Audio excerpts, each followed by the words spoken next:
like to call to order the October 21st meeting of the Delray Beach Planning and Zoning Board. It's 5:01, and Ms. Miller, if you could call a roll. Judy Malika. Here. Chris Brown. Here.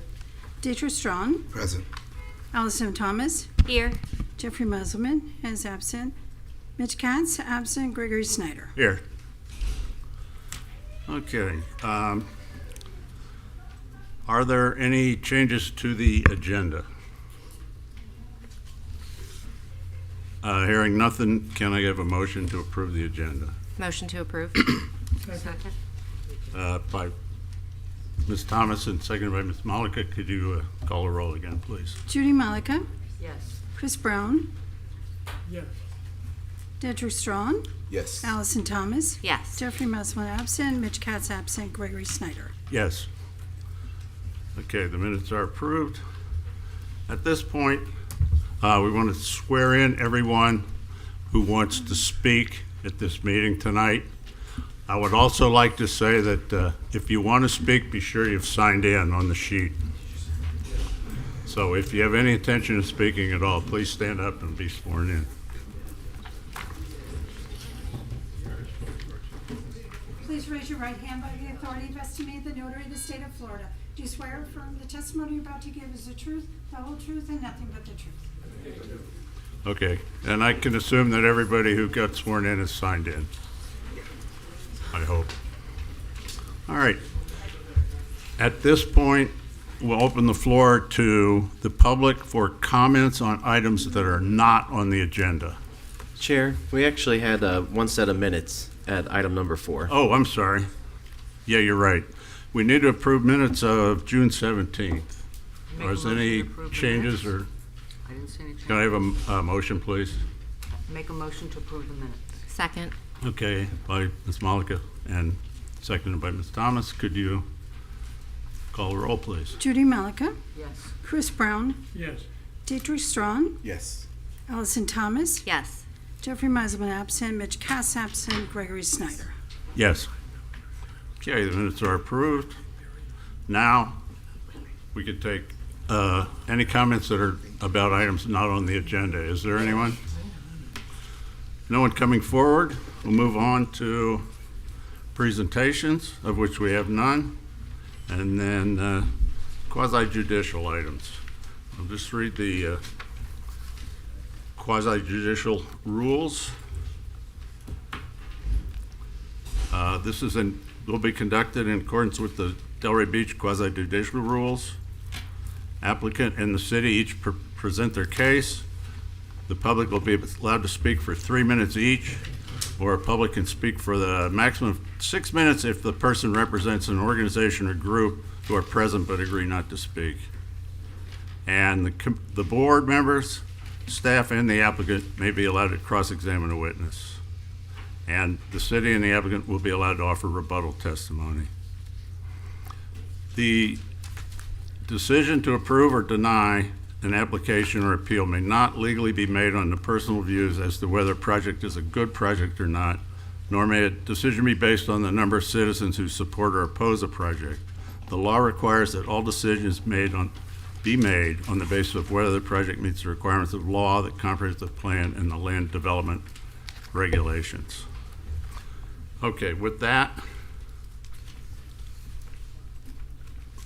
let's start with first item, number 8A. Board, good evening. My name is Grisel Rodriguez. I'm a senior planner, and I'm introducing item 2024-108 and item 2024-107 into the record. Thank you. And then Ms. Belenky. Hi, good evening. For the record, Christina Belenky of Miskell Backman. My address is 14 Southeast 4th Street in Boca Raton. And it's a pleasure to be here before you this evening representing Toll Brothers on a couple applications. There we go. Just to kind of give you an overview of the presentation, we're going to kind of touch upon the request, go into the site history, a little bit of background, and then get into the details of the actual application before touching upon our site plan and how that would impact the site plan. So this is the property in question. It's 3900 Sherwood Boulevard, and it's an existing monastery. The monastery takes up essentially most of the site. There is some open space, but I think pretty much all residents in the area are very familiar with it. It was housing nuns for quite some time, but obviously I think over time, there were fewer and fewer nuns that were habitating there. The site kind of grew old and dated, and so the monastery decided to ultimately sell the property. Just to give you an overview of the request to put things in context, the first request is an amendment to the comprehensive plan and the land use map, and that is just for this area in blue. So the red box is the subject property that we're here on tonight, and this blue area is just over an acre in size. That currently has a land use designation of community facilities. The balance of the site is low-density residential, so we are seeking to amend that blue area to low-density residential, consistent with the remainder of the site. And then in terms of the zoning change that we are requesting today, again, we're focusing on that blue area. We would be amending it from community facilities to a residential zoning district, but also the balance of the site has a residential zoning district. It's R1AA, and we are seeking to change that to R1A. So the entirety of the site, it's just over 9.3 acres, would be R1A. And so to give you a little bit of background on this specific property, it was annexed into the city in 1959 with a commercial land use and zoning designation. At some point in time, when the city created their comprehensive plan, it was assigned residential land use. Christ the King, the monastery, was built subsequent to that. It was permitted over the residential land use and zoning at that time. And then in 1990, the city actually created their community facility category. And so that's when the community facilities was implemented on the site. Back in 2007, I think the monastery realized that their future was going to be short on the site, and so they were thinking ahead and actually pursued a land use and zoning change. Not for the entirety of the site. They left out that 1.07 acre area, but they did designate 8.27 acres from community facilities to a residential land use and zoning district. I think with the foresight that single-family residential would be most appropriate for this property, consistent with the remainder of the community. There have been many different proposals over time, most recent in 2021 and 2022, where the land use applicants were seeking to amend the land use to a transitional land use. I think some were intending to build some townhomes or multifamily on a portion of it. Most recently, there was a proposal for a nursing home, and that proposal made it all the way to this board. I'm not sure how many of you were on in 2022, excuse me. But I was sitting in the audience on another item and saw how full this room was with community members, and was thinking it was going to be a very long night, but thankfully they were short and concise and to the point.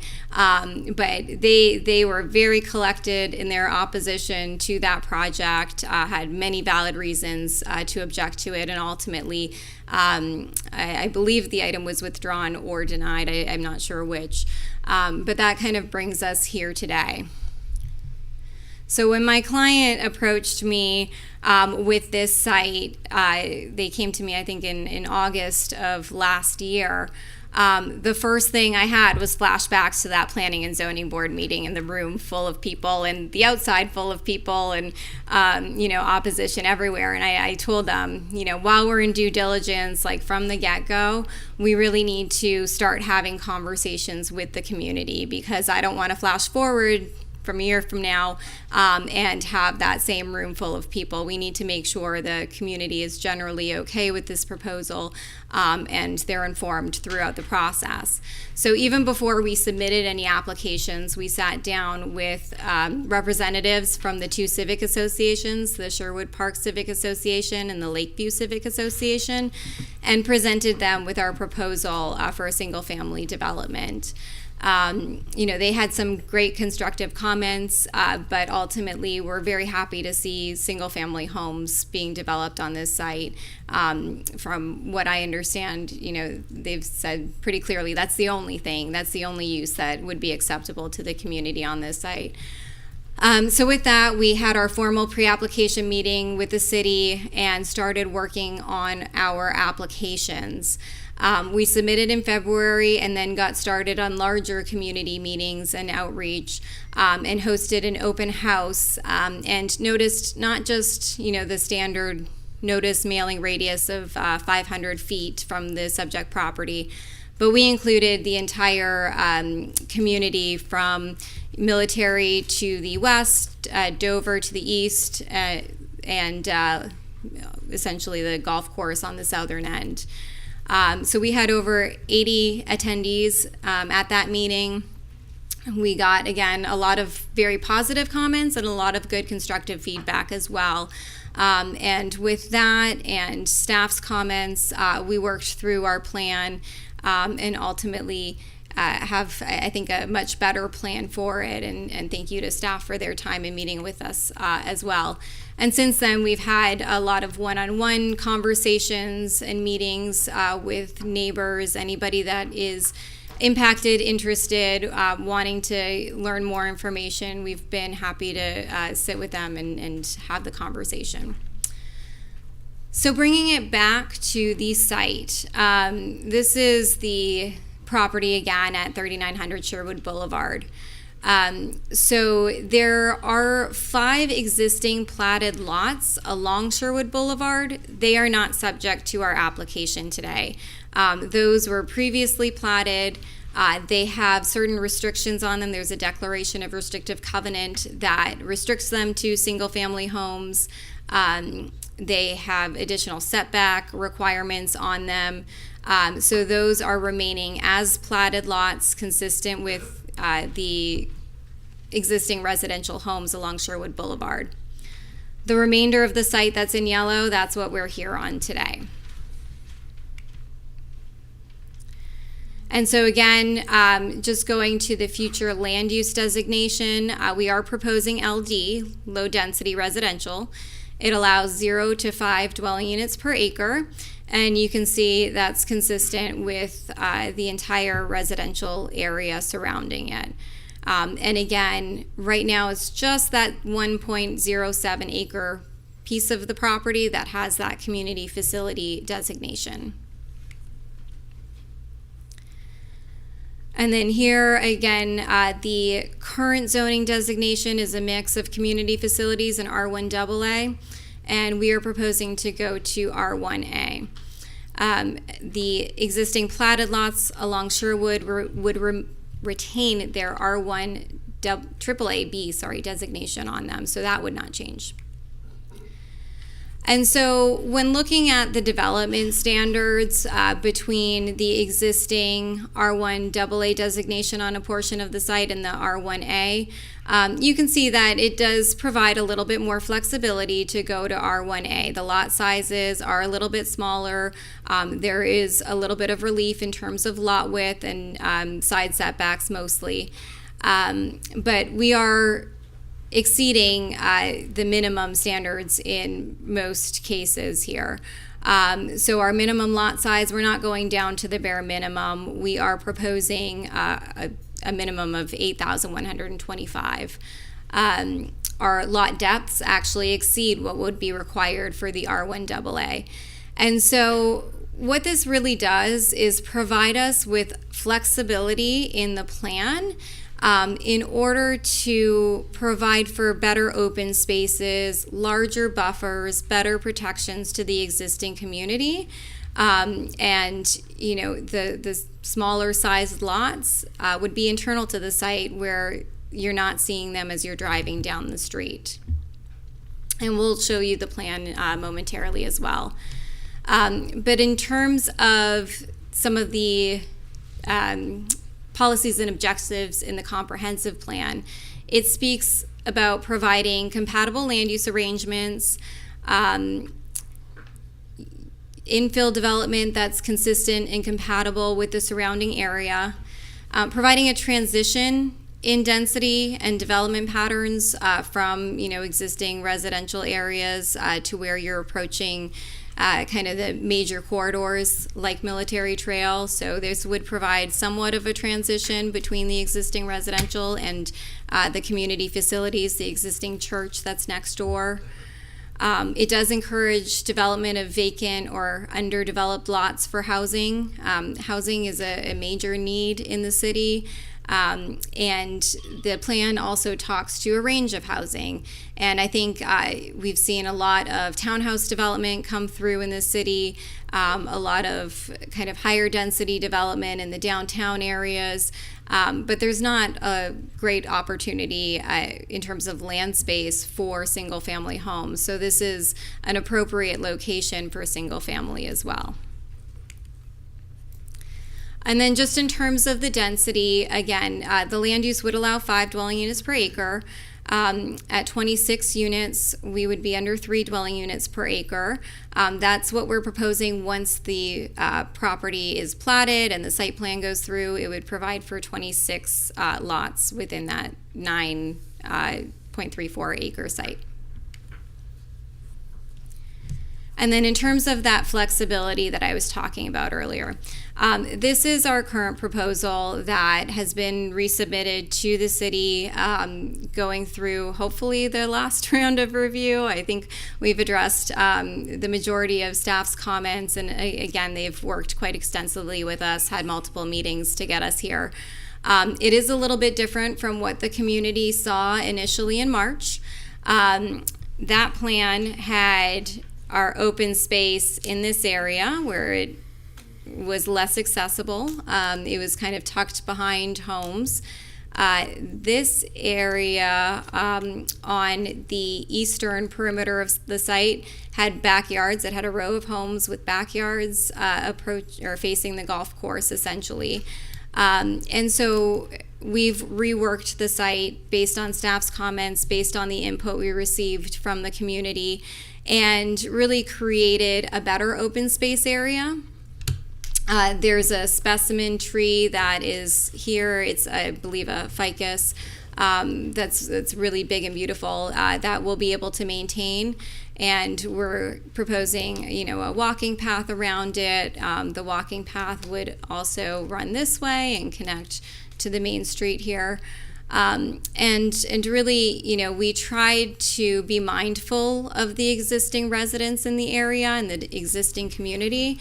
And so, we focused on providing larger buffers, particularly, adjacent to this home, which is probably the most impacted by the site. There's a 43-foot wide buffer area there.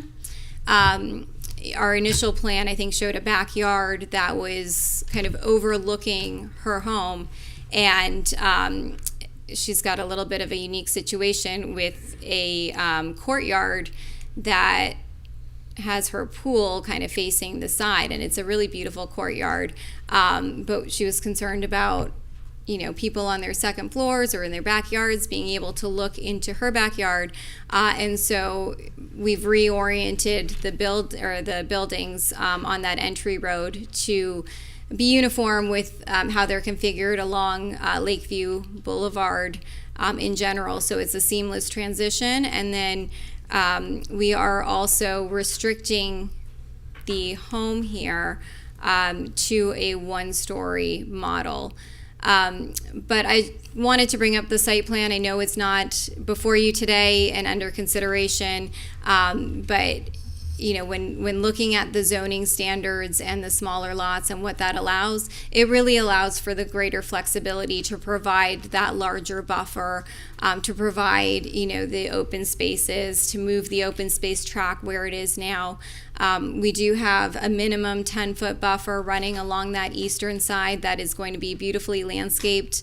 Right now, the landscaping is pretty dated. There's a fence that's falling over. All of that would be corrected as part of these applications. And then really, the smaller lot sizes you're not going to see because they're internal to the site, buffered by that wide range of landscaping as well. And that's essentially it. It's the land use map amendment and rezoning request. I know there are some members of the community here that are going to be speaking on this, so I don't want to take up too much of the time. I want to make sure they have the opportunity to voice their opinions. But we appreciate the community for meeting with us, sitting with us along the way, and certainly staff for all of their time on this as well. And our team is here to answer any questions you may have this evening. Thank you. Thank you. Mrs. Rodriguez? Chair, while they're loading the presentation, can we do ex parte? Oh, you're going to do it now? I was going to do it after then. Yeah, well, let's do any ex parte No. communication. Diedrich? No. I think months ago I had a conversation briefly discussing it with the attorney. Oh, okay. Mr. Brown? No expert. I've had a lot. I've had numerous conversations with the applicant, the city staff, and some conversations with my neighbors, and it's in my neighborhood, so I know the property very well. Okay. Ms. Rodriguez. Item 8A, it's a privately initiated land use amendment and rezoning. This is the property as shown from an aerial. It's 9.34 acres in size. It's east of South Military Trail, immediately south of Sherwood Boulevard. It's in that pocket between the golf course and the other homes that are nestled to the north and the east of it. The proposal is to, for the land use amendment, is for 1.07 acres to modify that from community facilities to low density. The zoning request is for the entire parcel, including that small parcel in blue that we looked at, is to convert it from community facilities and R1AA to R1A. I'm not going to repeat the history. The history of the property's been here since the 50s. It's mostly been a community use, a community facilities use. The required findings under LDR section 3.1 deal with land use, concurrency, consistency, and compliance with the LDRs. With respect to the land use map, the low density land use is the preferred implementing land use for residential, and that is what's being requested. LDR section 3.1.1b, concurrency. Concurrency is basically an attempt to see the effect of the impact of a project or a land use designation. In this case, there is already a building, but the use for 26 homes is going to be greater impact on water and sewer facilities. Solid waste, the maximum density permitted, because we don't have a plat in place yet, is 47 units, and it was estimated at 93.53 tons of solid waste per year, and the landfill has enough capacity through the year 2054 to accommodate all of our needs. The school district of Palm Beach County has determined that there's no negative impact on the system. With respect to traffic, there was a traffic study made, and the maximum that it estimates is 270, adding 270 daily trips because of the development, with 19 peak trips and 25 afternoon trips. We have a TPS approval letter as part of the application in the record. With respect to parks, there is an assessed fee of $500 per dwelling per the LDR for all residential development and is collected prior to the issuance of a building permit. Some of the policies that are featured here and have been mentioned already by the applicant are that they're similar. We try and strive for similar uses of density and intensity next to adjoining parcels, that the use meets the daily needs of residents, and that open spaces that are safe and attractive. And the most restrictive residential zoning is what the goal is. In this case, they are going to be low-density R1A zoning. Surrounding area is larger lots, but all residential zoning and the golf course. The consistency factor is that we look to have low-density land use and residential density in that category. This is also what the applicant is requesting, is for low-density residential land use. As a matter of fact of consistency, this is the way the surrounding development is.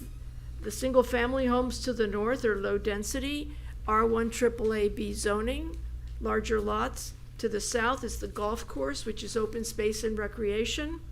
To the east is the Lakeview Golf Course and the single-family homes, which are low-density, R1 AAA-B, like the homes to the north.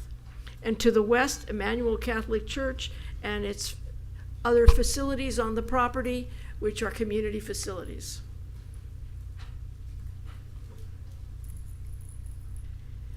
Consistency with respect to this is that we encourage the development of underdeveloped parcels. This is a large, fairly large vacant parcel in the middle of a residential neighborhood, and it probably is a good thing to try and develop it per the plan, per the comprehensive plan. And it also provides expansion for the housing supply, and smaller lots add to diversification of housing. With respect to compliance with the LDRs, there will be a level 1 site plan application that has been submitted, and it includes common area improvements. A major plat application for 26 single family and common open space has been submitted, is under review now. And any development proposals that are reviewed by Development Services are subject to all the development standards of the LDRs for that parcel size and development. Valid reasons for approving a zoning change. The first reason does not apply because the zoning was not established in error. The second criteria is that there has been a change in circumstances that makes the current zoning inappropriate with respect to the 1.07 acres of property, that it would be proper to rezone it to low density zoning so that it could be developed as part of a parcel. Otherwise, it'll be a remnant parcel there, just sitting there without any development properties. That the requested zoning is of similar intensity as allowed under the land use plan. The applicant asserts that the zoning change would allow a project that is more aligned with the goals of the community and than existing zoning allows by providing more open space. The performance standards for a rezoning action is that it's applicable to existing development, that the most restrictive residential zoning be applied. In this case, it's low-density residential zoning. The request for rezonings to a different designation shall be discouraged unless they are open space, open facilities, and community facilities. So that is not what is being requested. The performance standards for rezoning actions also indicate that rezoning shall allow land uses which are deemed compatible. The table at the right shows the development, the land use designation in the district. The north is the single-family homes, which are larger R1 AAA lots, low density. Again, to the south is open space, recreation. To the east is large R1 AAA lots, open space and recreation with the golf course. And to the west are religious and community facilities. As a comparison of the development standards for existing versus proposed zoning, these are the lot sizes. The first row indicates the lot sizes in the surrounding area, which are 12,500 square feet. They both have the same height limitations and a minimum of 25% non-vehicular open space per lot. The R1AA zoning, which is the existing zoning, is the next step down, which is 9,500 square feet, and the requested zoning is 7,500 square feet. The considerations for the land use map is whether the proposed low-density designation is more appropriate for the subject property, and whether changing to an LD land use would result in a reduction of density, intensity, and traffic for the area other than the CF land use. The considerations for rezoning, whether the proposed R1A zoning provides sufficient regulation to mitigate any negative impact of the increased density, intensity, and use of the land. This is the subject site. These are options for board action with respect to the land use map amendment.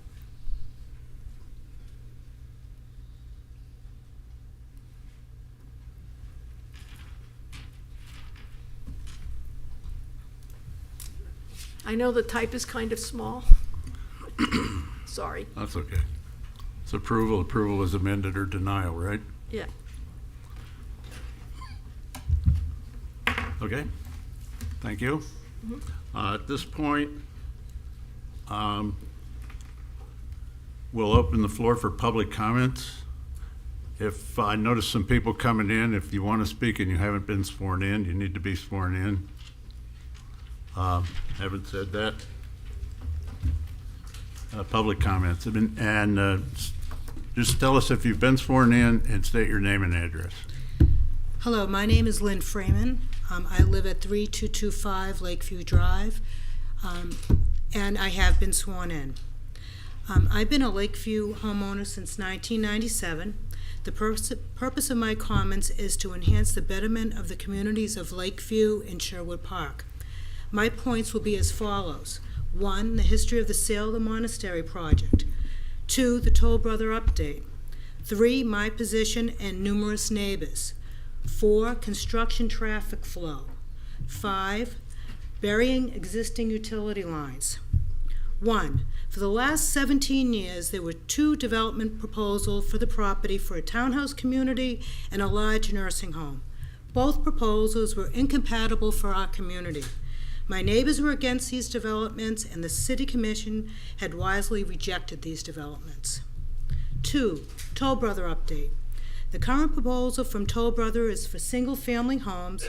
Toll Brothers has been proactive in holding community meetings at the Delray Beach Golf Course to address neighbors' concerns. The current Toll Brother proposal is compatible with the neighborhood, and numerous neighbors and I want the project approved. 3, construction traffic flow. We request that all construction traffic be routed from Military Trail with the construction entrance provided as far west as possible on Sherwood Boulevard. We respectfully ask that all construction traffic be prohibited on Lakeview Boulevard, Lakeview Drive, Sherwood Boulevard, and Lowson Boulevard east of Sutton Place. We also request that construction follow the City of Delray Beach guidelines to ensure the safety of our residents and maintain our lifestyle. 4, utility lines. We want to collaborate with Toll Brothers and the City of Delray Beach to bury all utility lines in Sherwood Park and Lakeview. With the new development, now is the perfect time to do it. I have a question for zoning and planning.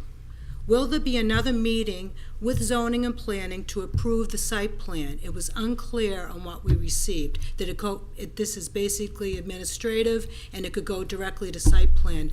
We need to have another meeting. We want to see that site plan as approved. Conclusion. In closing, I am confident you will agree with these important points. I appreciate us all working together. Our neighbors in Lakeview and Sherwood Park, Toll Brothers, and the City of Delray Beach. Thank you. Thank you.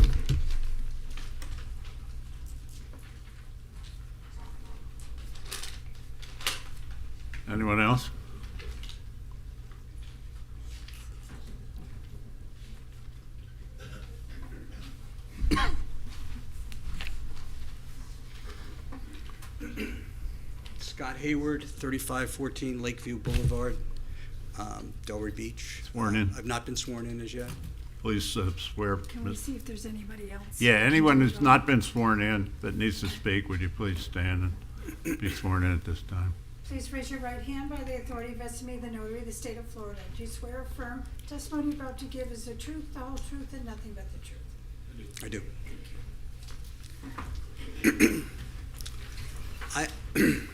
I've been around almost as long as Lynn, and I was involved with both the previous zoning attempts and with the other two developers.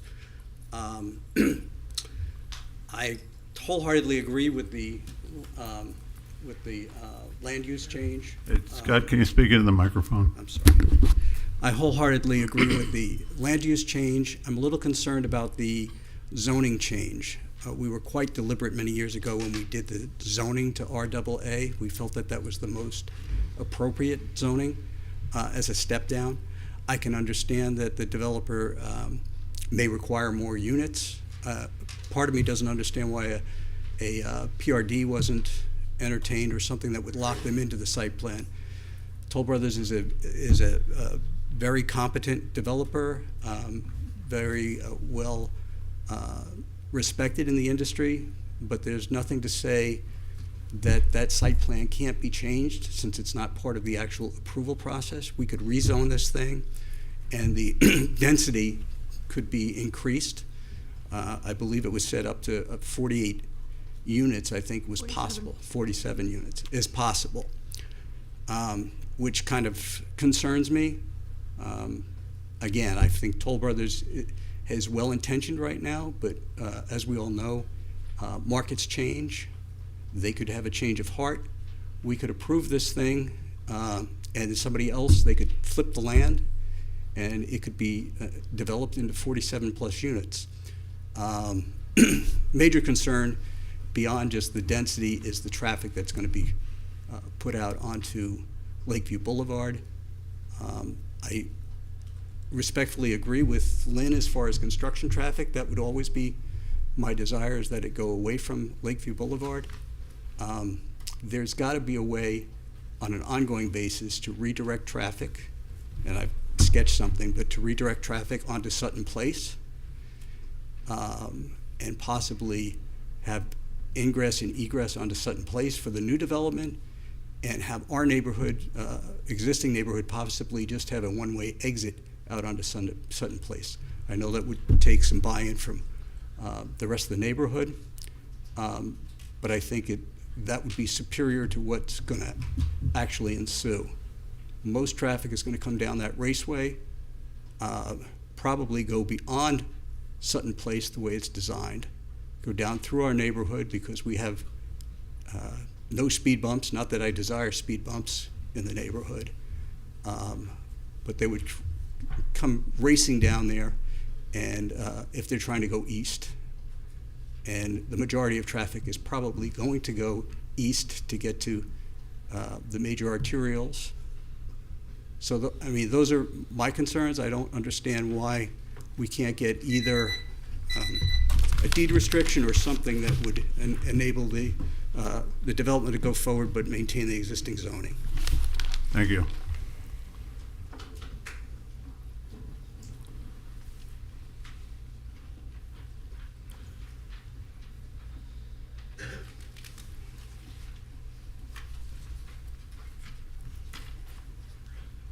Good evening, everyone. My name is Karen Kieselewski. I'm at 3674 Lakeview Boulevard, which is actually 3 houses down from the proposal for context, and I've been sworn in, obviously.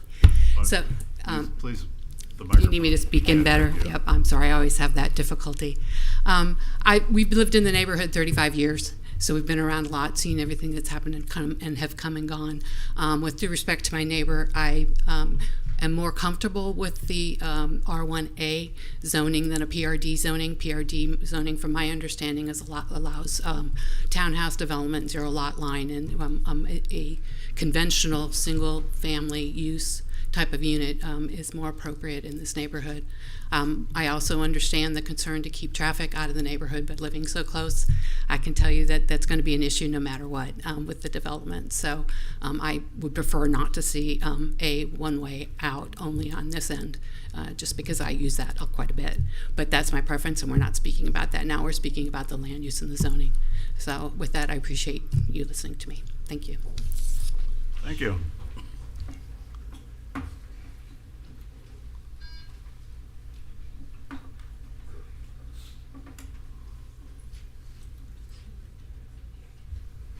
Is there no one else? I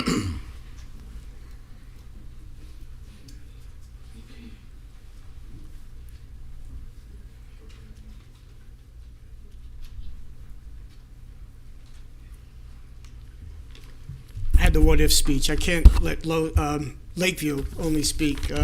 Good afternoon. My name is Nicholas Capola. My address is 3930 Lowson Boulevard in Sherwood Park. My phone number is 561-562-5071. I also serve as the treasurer for the Sherwood Park Civic Association, which I am here as a resident, and I serve on the city's Code Enforcement Board. Let me start by first thanking this board. As Lynn Freeman said, historically you have preserved our character. The last 2 votes in denial. This would just continue that. Approval of this would just continue that protection of our character. I also think it's important to thank the Toll Brothers and the attorney for being very transparent with the residents and have taken on a very collaborative and community-based conversation about what is best for Sherwood Park and all its residents.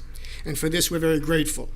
And in the true spirit of community, it's also important to point out that they have already joined our associations. The conversations we're having, absolutely, there will be issues with construction, but the way the conversations have been moving along, I could almost say with 100% surety, through conversations, they will be worked out.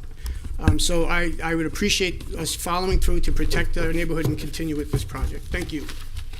Thank you.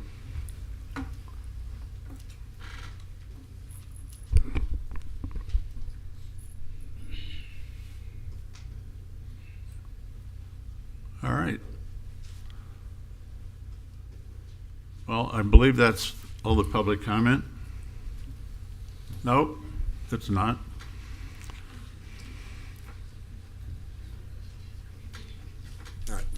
My name is Jamie Restrepo, and I'm at 3601 Lakeview Boulevard.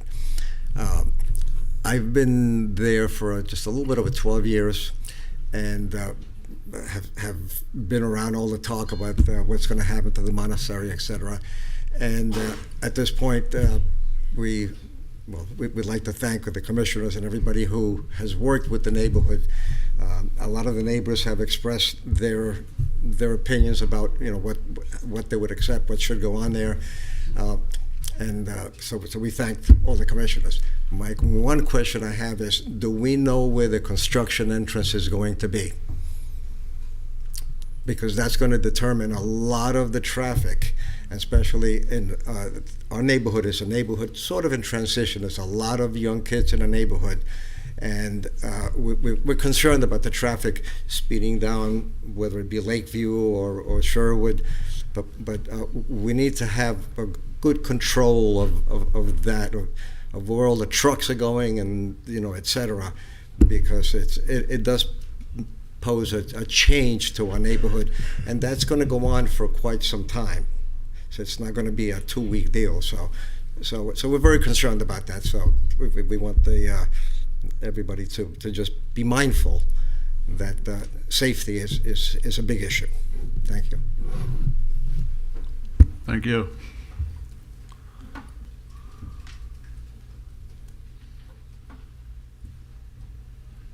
And again.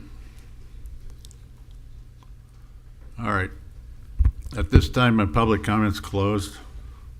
I'd like to note, does the staff and the applicant have any rebuttal?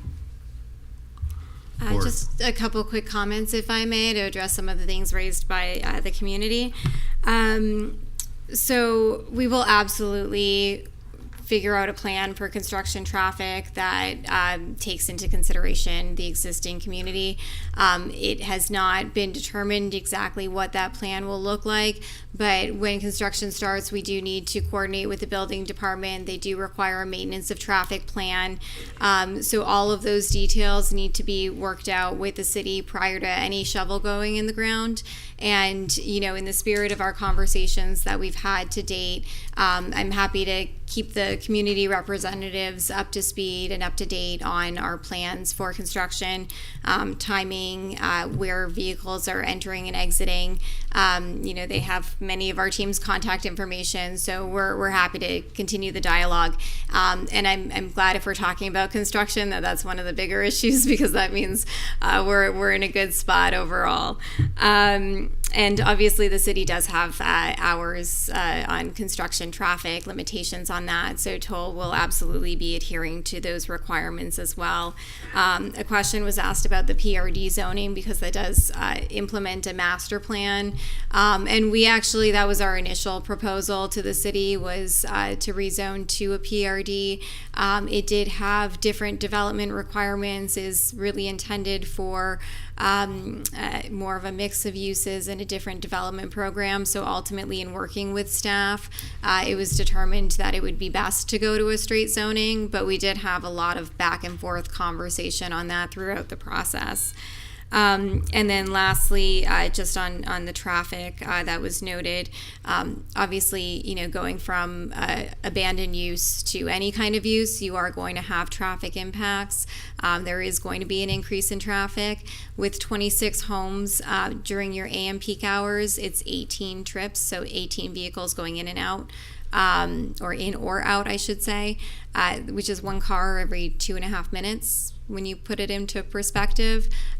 So, you know, when I'm sitting outside of my home, I live on a dead-end street, I think I see more cars than that, you know, for the 30 or some odd homes that I have. But you don't really notice it when you're pulling in and out of your driveway. So, you know, I think when you hear about new development, you always just focus on traffic. That's common for us to think about, you know, the impacts and worst case scenario. But when you put those numbers into, you know, perspective, it's really not that much of an impact. And again, our team is here, our engineer, our planner, representatives from Toll, so we're happy to answer any additional questions you may have. Great, thank you. Ms. Rodriguez? I have a few comments. So I first of all wanted to clarify again that there are 4 applications that have been currently submitted by the applicant, the land use and rezoning, which are before you all today, that have a very specific set of criteria that are being looked at. They also have a major plat and a site plan application for the common area improvements. So the major plat is what will determine the layout of the community. We had asked the applicant to not show detailed discussions about the proposal because the plat has not been approved, but what was presented to you is what was submitted in the form of a plat, and the configuration she described is what is under, or what will be under consideration. The plat will come back to the board as soon as it's ready to go. It's still under review, and then the commission will do the final review and approval of the plat. So once that's approved, the lot configuration will be in place. So there's those 4 steps, and then with the construction, the maintenance of traffic plan is approved when building permits are submitted. So when they start to do site work on the site, and when those are submitted, they have to have that in place. So again, the feedback that she is committed to taking from the residents will definitely be appreciated with whatever is submitted. Thank you. Is that it? All right, board. Who wants to start? Ms. Malika? I have no comments or questions at this time. Wow. That's not what- Mr. Strawn? None for me as well. I have a comment. Maybe you could ask the planner to come up. The planner, please. Okay. So my first question is, and I have to tell you that I used to be in this business a long time ago, so I know something about subdivisions. And as a member of this board, I have to imagine what it's like to live live on Lakeview and be near this property. It's I really don't know why you're rezoning it from one AA to 1A.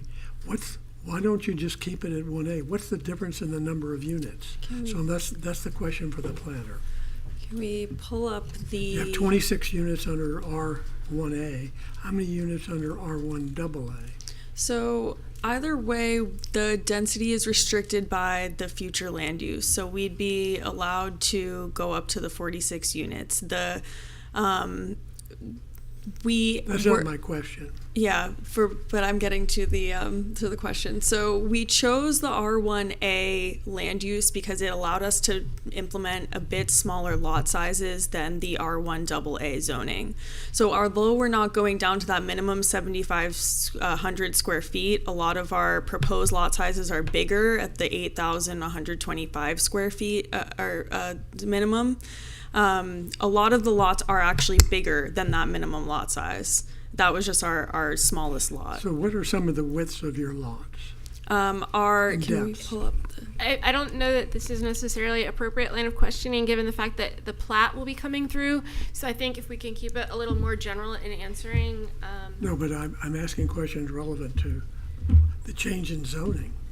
Correct, but I think you have to stick to the minimums of the lot because, again, you're approving the rules for it, not necessarily the plan to develop it. So I think if we can keep it more general in terms of configuration. But that's very important to the plan.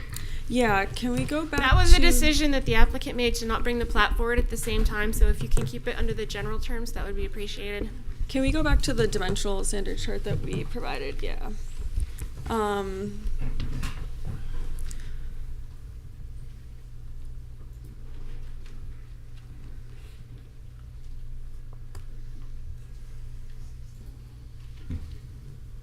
So to try to answer your question more directly, we chose to go with the R1A zoning because it allowed us a bit more flexibility in lot size was the main thing. With the R1AA, we'd be bigger lot sizes and we could achieve the same number of lots, but we would be unable to provide the amount of open space and the landscape buffers that we want to provide. Answer. That's a very good answer. I'm trying to get you to answer some of these things. Yeah. What are the virtues of 1A? What are some of your virtues? And you just said open space. Yes. We're allowed to provide, since with the smaller lot sizes, we're providing. Is Toll Brothers in the room? Yes, Toll Brothers is here in the room. You know, I have a lot of respect for Toll Brothers. They've built some beautiful projects in Palm Beach County. I don't know why you didn't bring a picture of one of your buildings. We were asked not to provide any pictures of the architecture. We actually had some in our slides, but we were asked by staff not to because that's not what we are presenting on tonight. It's such a lost. It's like, well, I happen to be a zoning board member, and I want to see a picture of the house. That's how I relate to the zoning. I'm answering the zoning by looking at the house. I happen to be an architect, so that's why I like to look at the house. Not your rules, but I'm trying to understand the zoning. Okay? Okay, I'll move it to Allison. Thank you. The question that I have is the 5 existing plats. Is those houses included in the 26, or is it an additional 5? No, those are separate. So Okay. that's not included in any of our applications or calculations. Okay. Well, my second question was regards to a different, if you answered it the other way. Okay. I just want to commend, though, you and Toll Brothers for working with the community so much, because I think that it was very helpful to get this approved for the community and everything, but to also allow everyone that lives there to have a say in what's going on in their neighborhood and their backyard, especially when they've lived there for so long, it appears. So I really thank you both for doing that. Thank you. All right. Yeah, I'm on. I agree with Ms. Thomas. I think that it would be good for the city as a whole if other developers took the time to interact with the surrounding communities before they bring their presentations forward, and I think you've done a really good job of that. I just have a couple of comments. One comment is, apparently it was your or the applicant's decision not to bring the plat together with this zoning and land use change, which I think that stinks. I've complained in this board before because we get these things piecemeal. Yeah. Change a zoning, but you're not allowed to know why you're changing it. And then do a plat, but you're not allowed to know what it's gonna look like when they're done. And it would be much better to me if we got everything at once and we could make a decision on the whole thing, knowing what the houses look like and where the lots are and those kind of things. However, that isn't what happened, and I've complained enough. I do agree a lot about the construction traffic. I also have comments about just the traffic, because I do think that's important. I think that being familiar with the area, the traffic study shows all the traffic going out the Military Trail, which is absurd. Half of the traffic is going to go east. And that traffic is going to go right straight down Lakeview Boulevard, and that's 135 trips a day. And I think what was brought up in the public comments about maybe making the section of Lakeview Boulevard into a one-way in order to prevent all this, because it's not a very big street. There's no traffic calming, there's no stop signs. That's why people are going to use it. If they use Sherwood, there's like 3 stop signs. So I think it's going to be something of a problem. As you said, it seems like more on paper than it does when you sit there and look at the cars going by, but kids, and I'm concerned. Anyway, and to answer another, or to speak to another one of the public comments about changing the zoning to R1A, and then the possibility of the whole plan falling through and somebody coming in to build 44 houses. I think Ms. Dasari basically answered that, but you can't build 44 houses without a plat, and a plat has to be approved by the city. So that's really not an issue, I don't think. And I think this deserves to be approved. And I'd like to know if we have a motion.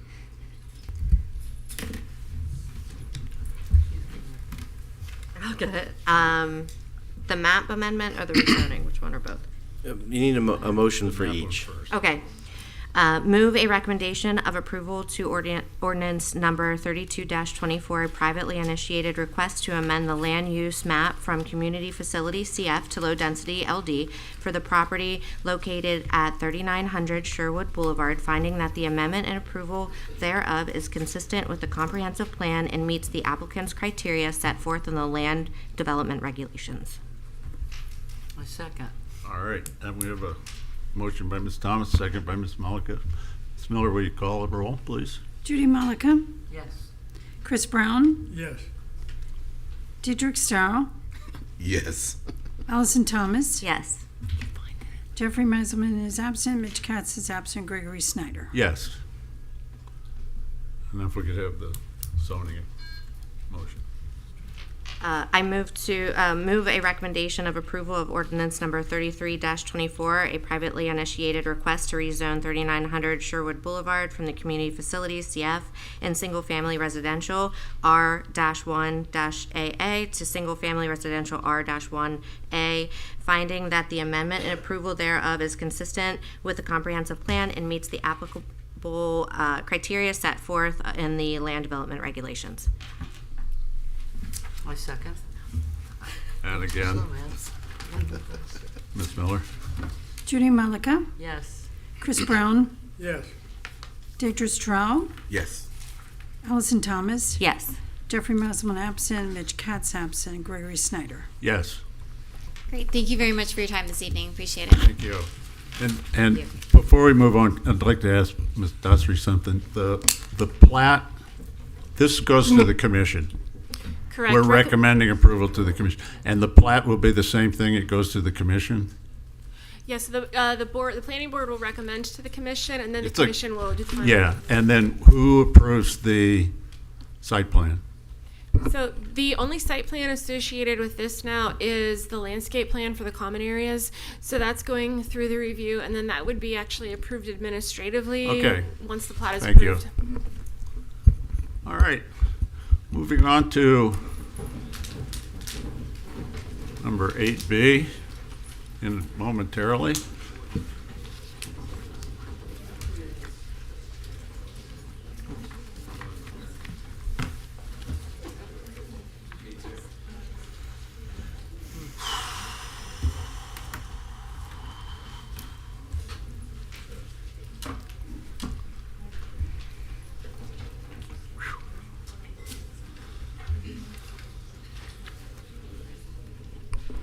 All right, if you would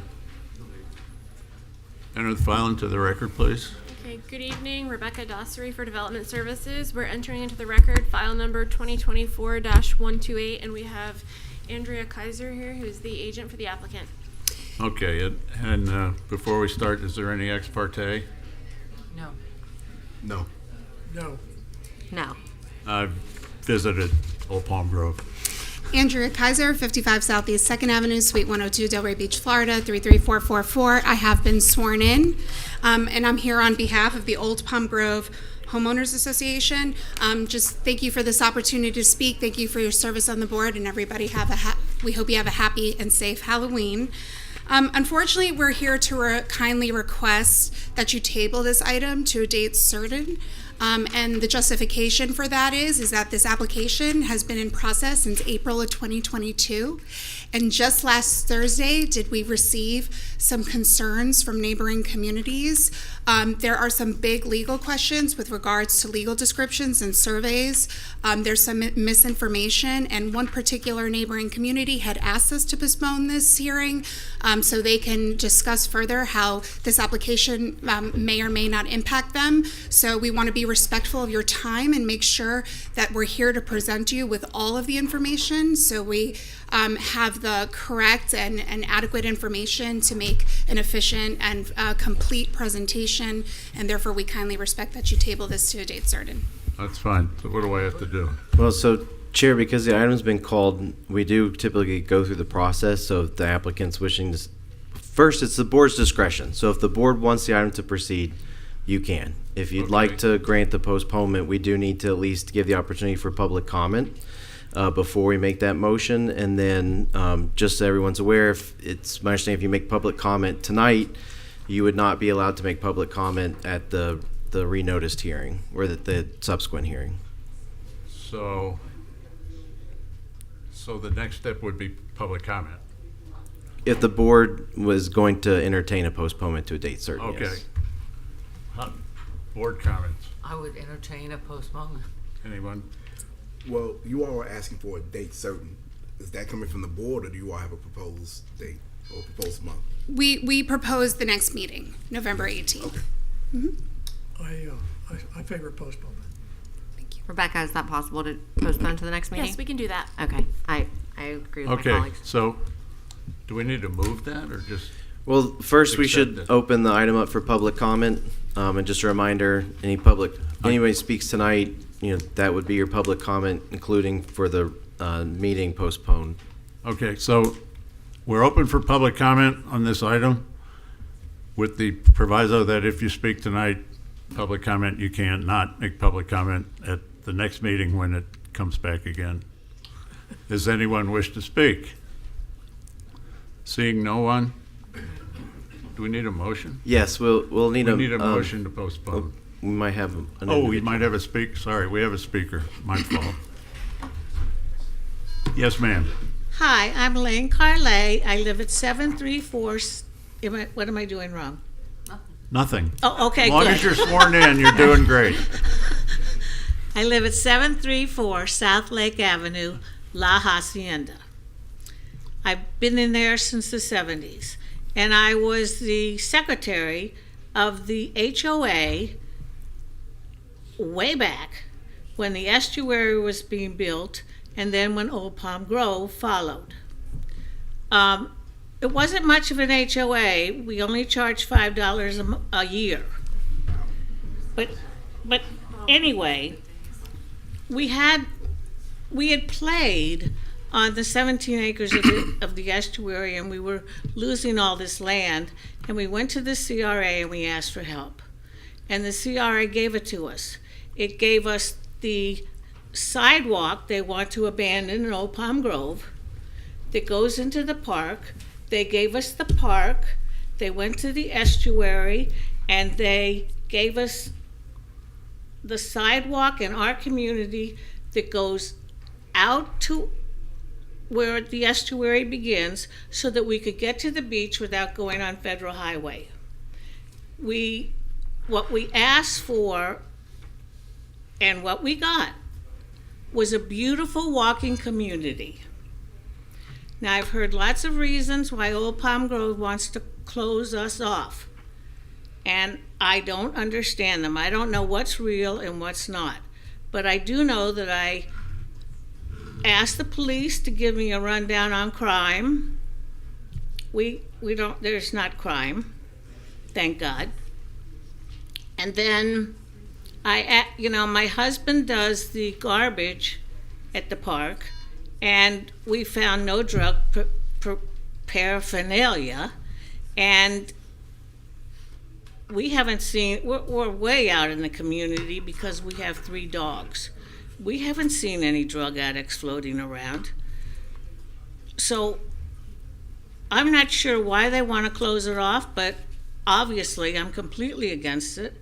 And it was not what the CRA set up for us.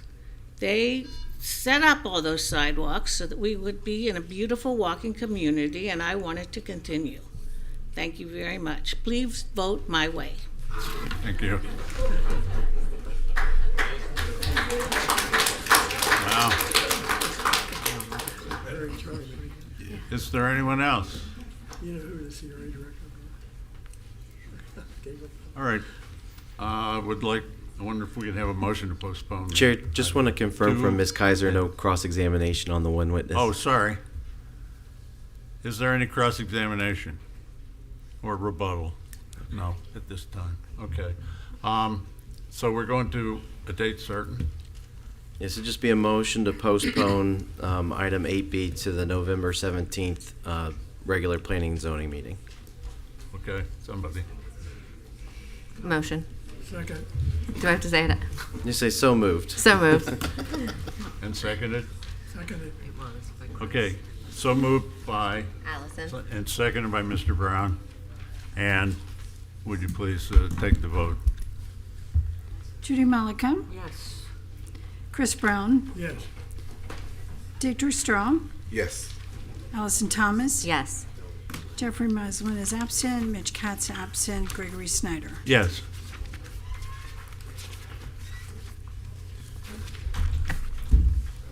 Okay. Phew, that was easy. Yeah. Well, everybody's getting it. Interesting. Huh? Let's take a break. Can we take a minute? Yeah. Can we? Just announce, yeah. Yeah, we'll take a 2-minute recess. 2-minute recess. Make it 5. 5-minute recess.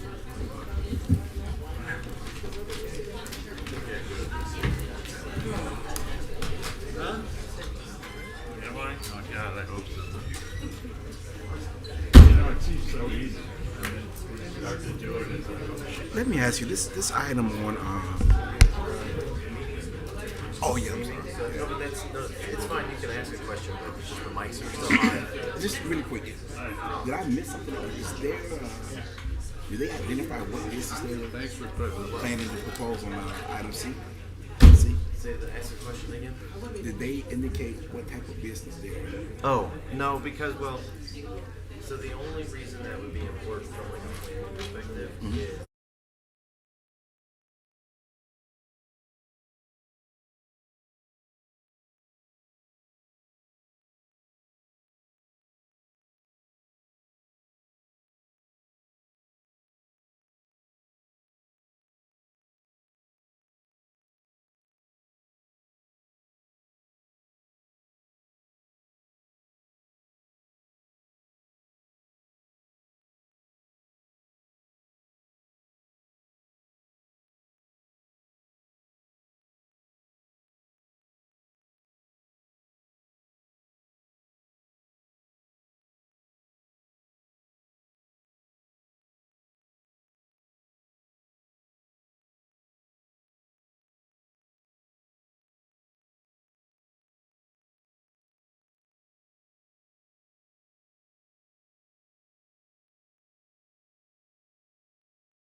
We ready? Okay.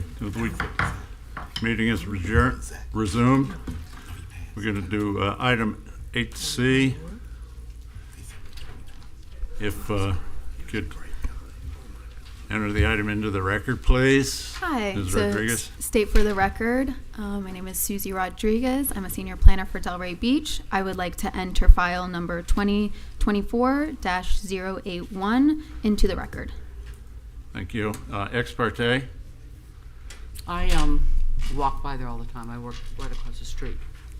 Ooh. Mr. Strong?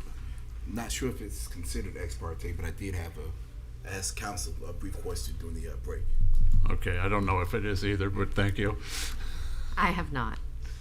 I have not, but I do walk by it, and I admit it. Yeah, I love that street. I visited the site. I think we've discussed this A lot. Yeah. previously on different issues. All right. Okay. Mr. Costello. Good evening, Board. Jeff Costello, JC Planning Solutions, Delray Beach, Florida, here representing Ocean Parker, Delray. This is a property at 314 Northeast 3rd Avenue. And yes, deja vu all over again. But here we are before you. Previously, we were before you for the elevation and a setback waiver. So this is the property, 314 Northeast 3rd Avenue. I'm going to try to just familiarize everybody and just go through quickly. Just north of 3rd Street, west side in the Pineapple Grove Arts District. Here's some of the properties surrounding. And then the proposal is construction of about a 6,500 square foot mixed use building with office on the first floor, 3-bed, 2 residential unit on the second floor, and with a rooftop terrace. There is rear parking, as you can see. It's minimal, but it's to the rear. In this location, there's the 2-car garage, a couple golf cart parking spaces, and a handicap accessible space. This does include expansion of the Northeast 3rd Avenue streetscape. This was recently constructed. There's an existing sidewalk. There was a previous proposal where the dedication of right-of-way occurred 5 feet, and that's where the curb zone will actually be, with Verwood trees. Verwood trees, I believe. And then, as part of this proposal, includes a waiver to the landscape, perimeter landscape buffer in these locations adjacent to this dumpster, and then adjacent to this property in the rear for just along these parking spaces. And on September 16th, the City Commission did approve the Miami Modern architectural style, which you all recommended approval of, as well as the waiver request to reduce the front setback from 10 feet to 6 feet. Required findings can be made with regard to LDR section 3.1.1, consistency with the land use map, CBD zoning, preferred zoning with the commercial core. This is the Railroad Corridor Sub-District, which allows the mixed-use development of office and residential. And the commercial core allows maximum floor area ratio of 3. This is on 1.07. And the density allows 30 units to the acre. With the 1 unit, it's 7 units to the acre. Positive findings can also be made with respect to concurrency and consistency with the comprehensive plan. There are also required findings for site plan actions. Positive findings can be made with the applicable standards, which are up on the screen, which are in more detail in your staff report. The proposal meets the applicable standards, and the redevelopment proposal adheres to the CBD form-based code, encouraging redevelopment that is consistent in scale with the existing development throughout the area. With regard to compliance with the LDRs, the project, the waiver was approved, the architectural style approved, and it is consistent with the development standards. With regard to the landscape plan, the positive findings can be made with regard to the landscape plan. It's very minimal given the size of the project. There's a site constraint. It's only a 50-foot wide lot. Again, 7 feet of right-of-way was dedicated with a previous proposal associated with this property, so it's only 128 feet deep. But it does the landscaping that is provided complies with 4616. With regard to the waiver findings to reduce the landscape buffer is identified up on the screen. Positive findings can be made that this will not adversely affect the area. That in fact, previous waivers were approved for adjacent properties. You see that dumpster is right along the property line, the parking area to the north. This is not provision, not diminish public facilities, create an unsafe situation, or create a special privilege. And within the CBD, there are other findings that need to be made, and there will be no negative impacts with regard to the waiver as relates to pedestrian experience. It's adjacent to the alley, and it will allow creation of no significant incompatibilities. Architectural elevations, you've all really supported this strongly, the architectural style. We really appreciate it. Again, it's up on the screen. However, you do still need to take action on the criteria of 4618E1 through 3, which the proposed Miami Modern Architectural Style building complies with that criteria outlined in your staff report and up on the screen. Some other perspectives, just running through it again, which, except for Mr. Strawn, you all are very familiar with this. Welcome aboard. Thanks, Joe. And that concludes the presentation. I'm available for any questions. Thank you. And Ms. Rodriguez?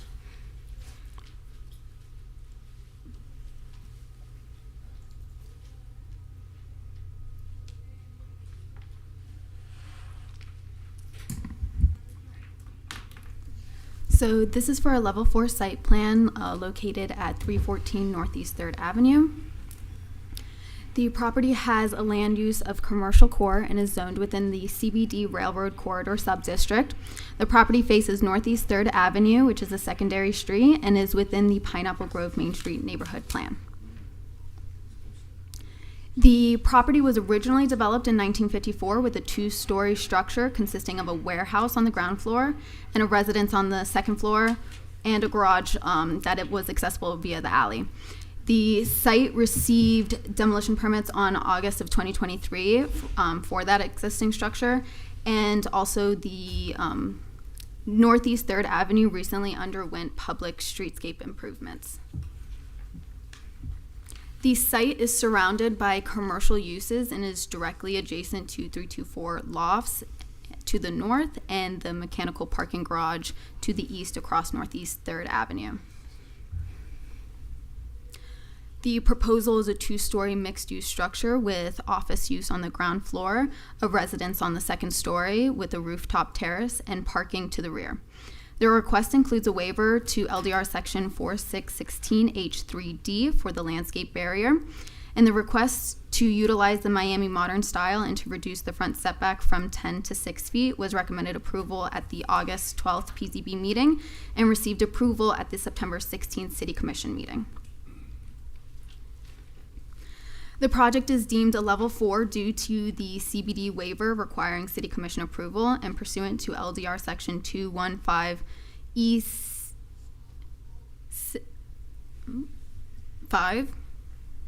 City Commission have final action on level 4s with PZB recommendation.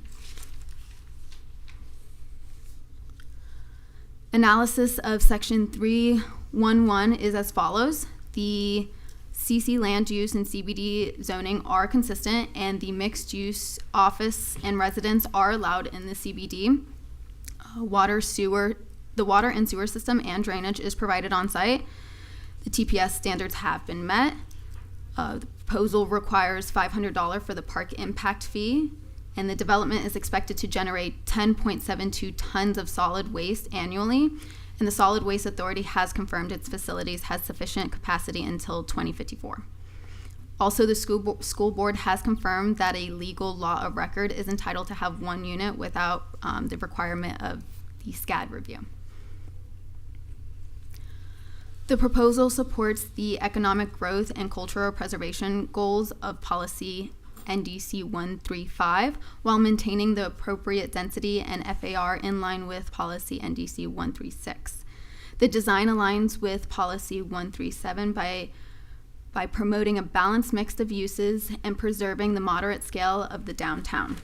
And the parking is appropriately located at the rear, which is consistent with policy NDC 227, and the active streetscape along Northeast 3rd Avenue encourages pedestrian engagement. The proposal meets the requirements in 4413, LDR section 4413, except the approved reduced front setback. The height to the finished roof is 33 feet and 6 inches, and with the elevator overrun and stairway to the rooftop terrace, the total height is 52 feet. The side setback is 0 on either side, and the rear is 20 feet and 3 inches to accommodate that parking. The streetscape has a curb zone and pedestrian clear zone. The streetscape curb zone and pedestrian clear zone were flipped due to the improvements on Northeast 3rd Avenue, and the curb zone is proposed at 4 feet, the pedestrian clear zone is proposed at 6 feet and 4 inches, and the remaining setback is 10 feet. The proposed lobby facing Northeast 3rd Avenue meets all frontage regulations, and the lobby is set back 10 feet and is paired with a storefront frontage type. The storefront windows comply with the regulations in LDR section 4413E4E. The proposed lighting complies with the minimum and maximum illumination requirements, and the proposal requires 2 parking spaces, and they're providing 3 spaces, and the proposal requires 1 type 1 bicycle parking, and they're providing 2 spaces. As for landscape, the proposal includes the removal of 1 sea grape tree and 3 palms. The removed trees meet the mitigation standards in 4619 by replacing it tree for tree. The street trees on Northeast 3rd Avenue consist of 2 bridal veils. To the rear, there's a mix of Dahoon hollies and a double Alexander palm. The request also includes relief to LDR section 4616 H3D for the required 5-foot landscape barrier. The requested relief is to reduce the required landscape barrier width from 5 feet to 2 feet and 4 inches along both the north and south barrier. The proposed barriers are landscaped with Dahoon holly trees and Green Island ficus and cocoa plums for their underplanting. Due to the existing overhead utility lines and the 5-foot general utility easement along the east side of the alley, the trees have been placed farther east to avoid any potential conflicts with the utility lines. And the board should consider that due to the 50-foot lot width and to comply with the parking requirements, the reduction could be seen as necessary, and that the relief is located to the rear and adjacent to that service alley. The granting of the waiver shall not adversely affect the neighboring area and shall not significantly diminish provision of public facilities or create unsafe situations. It shall not grant special privilege. And if it's within the CBD, it should not result in inferior pedestrian experience. It should allow it should not allow any significant incompatibilities with nearby buildings, should not erode the connectivity of the street and sidewalk network, and shall not reduce the quality of civic open spaces. The proposed architectural elevations must comply with the minimum standards set in LDR section 4618, and it should be appropriate to the surrounding. The criteria are as follows. It should be in conformity with good taste, good design. The nature of the local environment, it should not materially depreciate the appearance and the value of the local environment, and it should be in harmony with the proposed developments in the general area. The Miami Modern style is not one of the permitted architectural styles for CBD, and pursuant to LDR section 4413 F3C, elevations introducing a new style not outlined in the CBD guidelines require City Commission approval, and the City Commission approved the use of the Miami Modern style back in September 16th of this year. Overall, the design aligns with the Miami Modern style and the adjacent and the adjacent styles being masonry modern, the style continues that predominantly modern development that's seen on Northeast 3rd Avenue. The DDA reviewed this site plan and the waivers on July 10th and recommended approval 6-0, and the project was included in the July 2024 CRA memo. These are your board motions, and this concludes my presentation.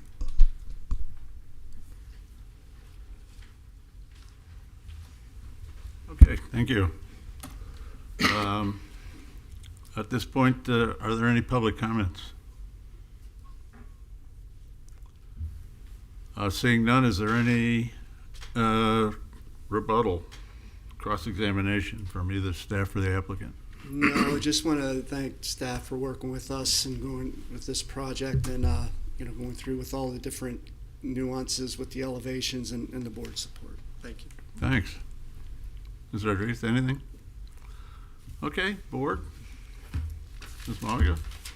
Well, we already know we love the building and the architecture. Why do you need that? It wasn't explained to me in the notes why. It just said we have to have the waiver of the landscape. Can you explain Yeah, this so to us? if we pull up the site plan, you'll see the garage. So the building's a zero lot line. And so the access to the garage, if you we see on the screen, and this was about 2 feet 4 inches. This is basically the same layout that was approved at the previous site plan and the whole design. The only difference is that when they went in to explore the building, they couldn't preserve it. And so that was the idea, was to utilize it. So they utilized the same layout. And so that's the situation there. On the south side, with the access into the building, the handicap accessible space is here. Now with the depth of the lot and the location of the building, then you couldn't really fit a full space in this area. So what we did is propose, since we're in the downtown core, providing the opportunity for golf cart parking there. So it's a 50-foot wide lot. We tried to maximize it the best we could, and with the way the garage is lined up, it required that reduction on the sides. Otherwise, then we're even further reducing that ability to provide. We'd actually probably have to reduce or totally redesign and make it maybe a one-car garage, but we felt it was important to get as much parking as possible, even though it's not required by code because of the width of the lot. So that's tried to fit it in as much as we can, and it's consistent with, if you see along the alleys with a lot of the back out parking, it is kind of narrow. And to staff's point, there are overhead utility lines on the east side of the alley, so you're very limited with what kind of trees you can get there anyway. And so these particular ones are basically right tree, right place. They're limited in size, and they can grow within that small area. And staff, just to clarify with that too, so with the north landscape barrier, it's more because the garage is coming. Due to the design, that is where the garage is placed, so their entry to come in there. Now they are required to provide 2 parking spaces. They're providing 3. So it's the trade-off of them providing the extra space or meeting the landscape requirement on the south, or shifting their garage down to meet it on both sides.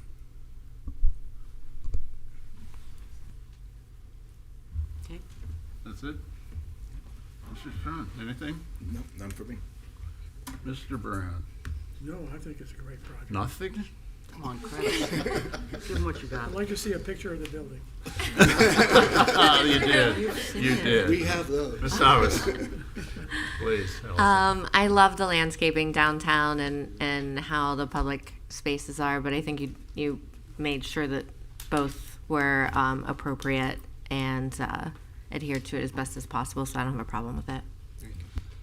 Yeah, I'm not a fan of waivers, because we get a lot of waivers that are, I want a waiver because I want one, not because I need one. This is one where you need it, and it's entirely appropriate, and I think it's a good thing.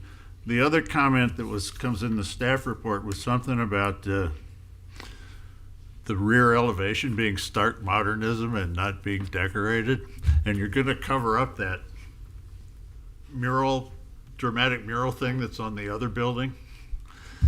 So I would hope there will be some sort of, possibly a mural or something to come on the side. I'm not worried about the back because of the alley.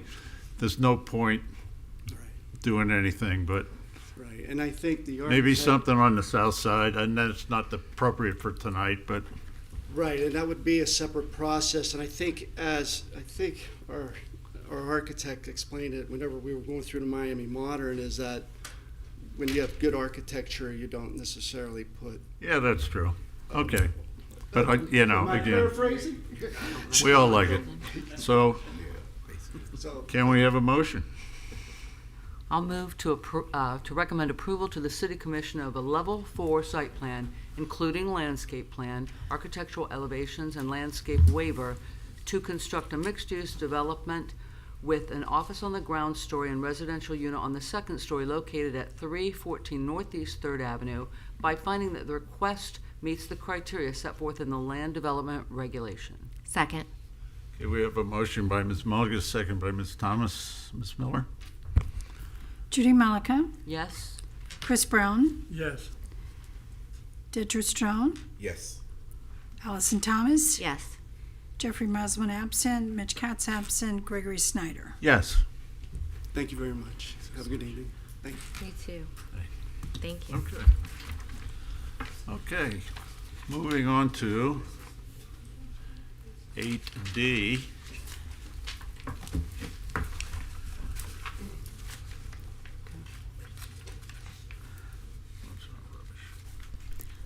I would like to enter file number 2022-242 into the record.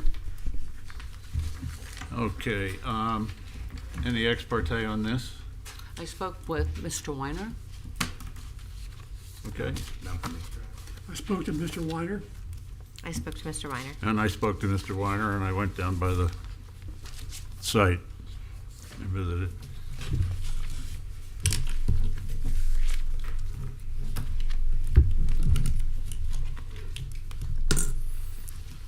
Good evening, Michael Weiner, Sachs and Kaplan, business address of 6111 Broken Sound Parkway, Boca Raton, Florida.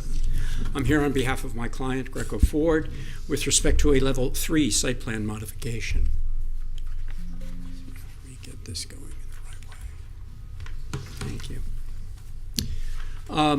You'll receive a presentation from staff, and I'm going to try not to be duplicative of what it is that they will present to you. They do a great job of going over these items and have a great deal of detail and familiarity with the land development regulations. But you'll notice in the staff report that this was before you in 2017, 2019, 2020. A substantial amount of new construction was done on this site, removing the old Buick building and putting in the Ford dealership that's there now. It opened in March of 2020. But wouldn't you know it? No sooner than the building is outfitted and opened, Ford has brand new specifications. A brand new directive is given by Ford. In order to be eligible to sell Ford products that include a complete electrification of their total line of cars and pickups, the dealership needed to meet certain infrastructure requirements.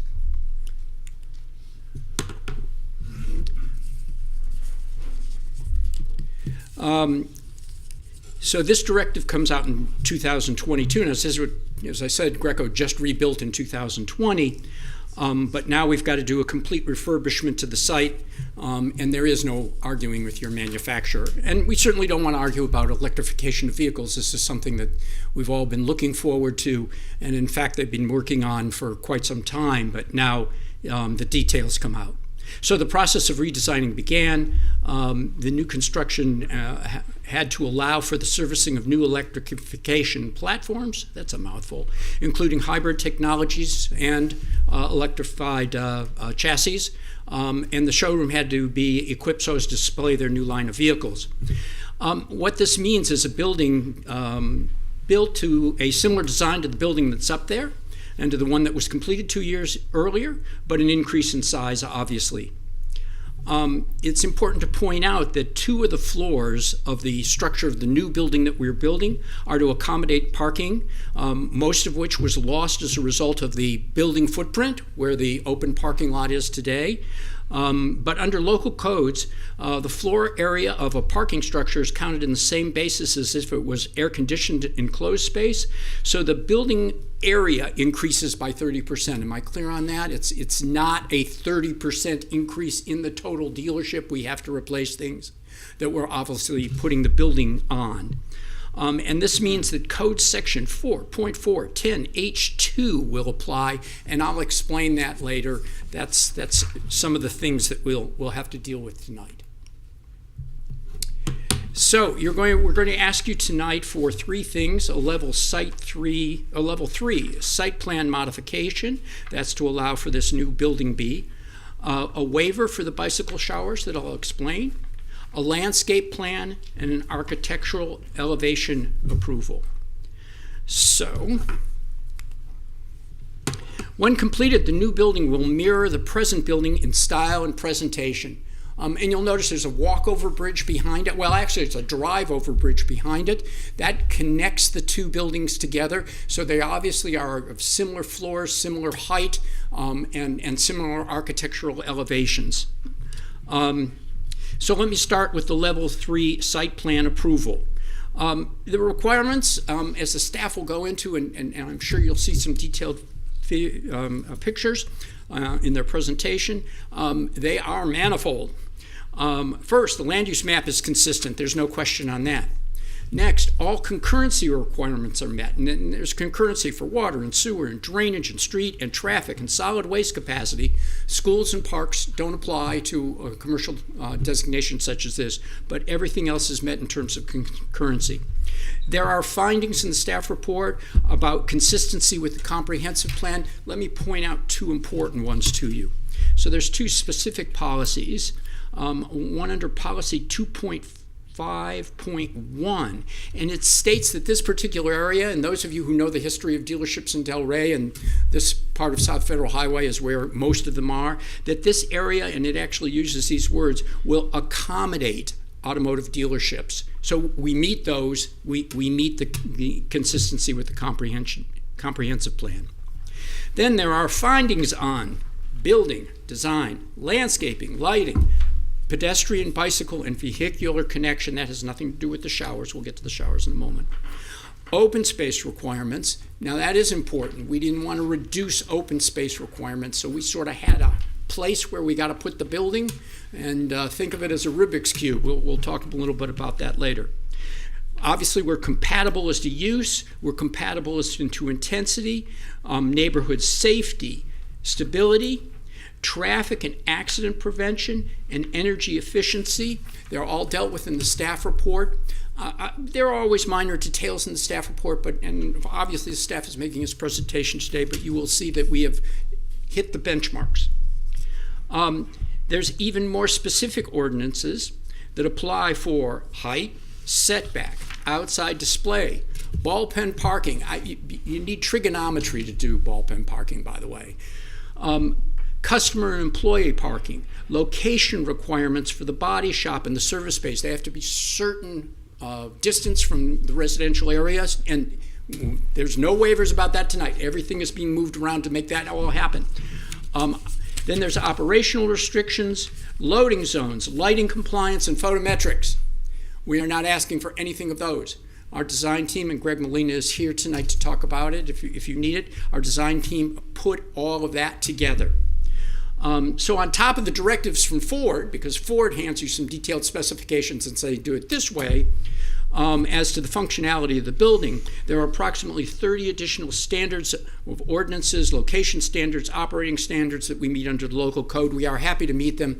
As you know, Greco has quite a footprint here in Delray Beach, Florida, and especially on southern part of Federal Highway.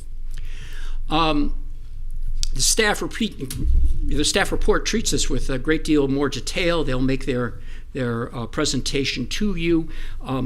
There's always certain matters that they like to deal with, and we respect that. If you need more detail on things that I have not listed here after the staff report, all that we ask is that we come back and discuss them with you. As I said, the Greco operation wants a pleased Delray Beach, Florida customer, and a meet the regulations and rules of Delray Beach. Always have, always will. All right, so there's one last item, and I could be over by now, but I can't. That the design team could not accommodate as they revised the plans in order to meet the Ford requirements and our own local code, and that has to do with showers. Room for showers is not just the actual showers themselves, but a proper privacy arrangement, places for towels, drying areas. They must accommodate ADA standards, just like any other bathroom installations. So finding the appropriate areas was a significant burden. The showers only became a requirement because this addition is above the 30% threshold in that ordinance that I mentioned, 4.410H2, which states that the entire site has to be brought up to code if you're more than 30% in building. We're more than 30% in building because that's sitting on our parking. We had to get rid of that parking, place it on the floor. As I say, it's not 30% larger of a total area. We just had to do that. Under the code, we had no other way to count it, so we're here because all of the site has to be brought up. Accordingly, if you realize that about that ground level parking, if in fact it weren't included, would be less than the 30%, and this particular provision would not apply. And also, please remember, this is a waiver for showers. It has nothing to do with the parking count, okay? All the parking is there. We're not trying to short parking. All we're trying to do is build a building that we can build with all of the regulations that we have and do the most important things that you want done. All right, so to receive a waiver, you have 4 elements.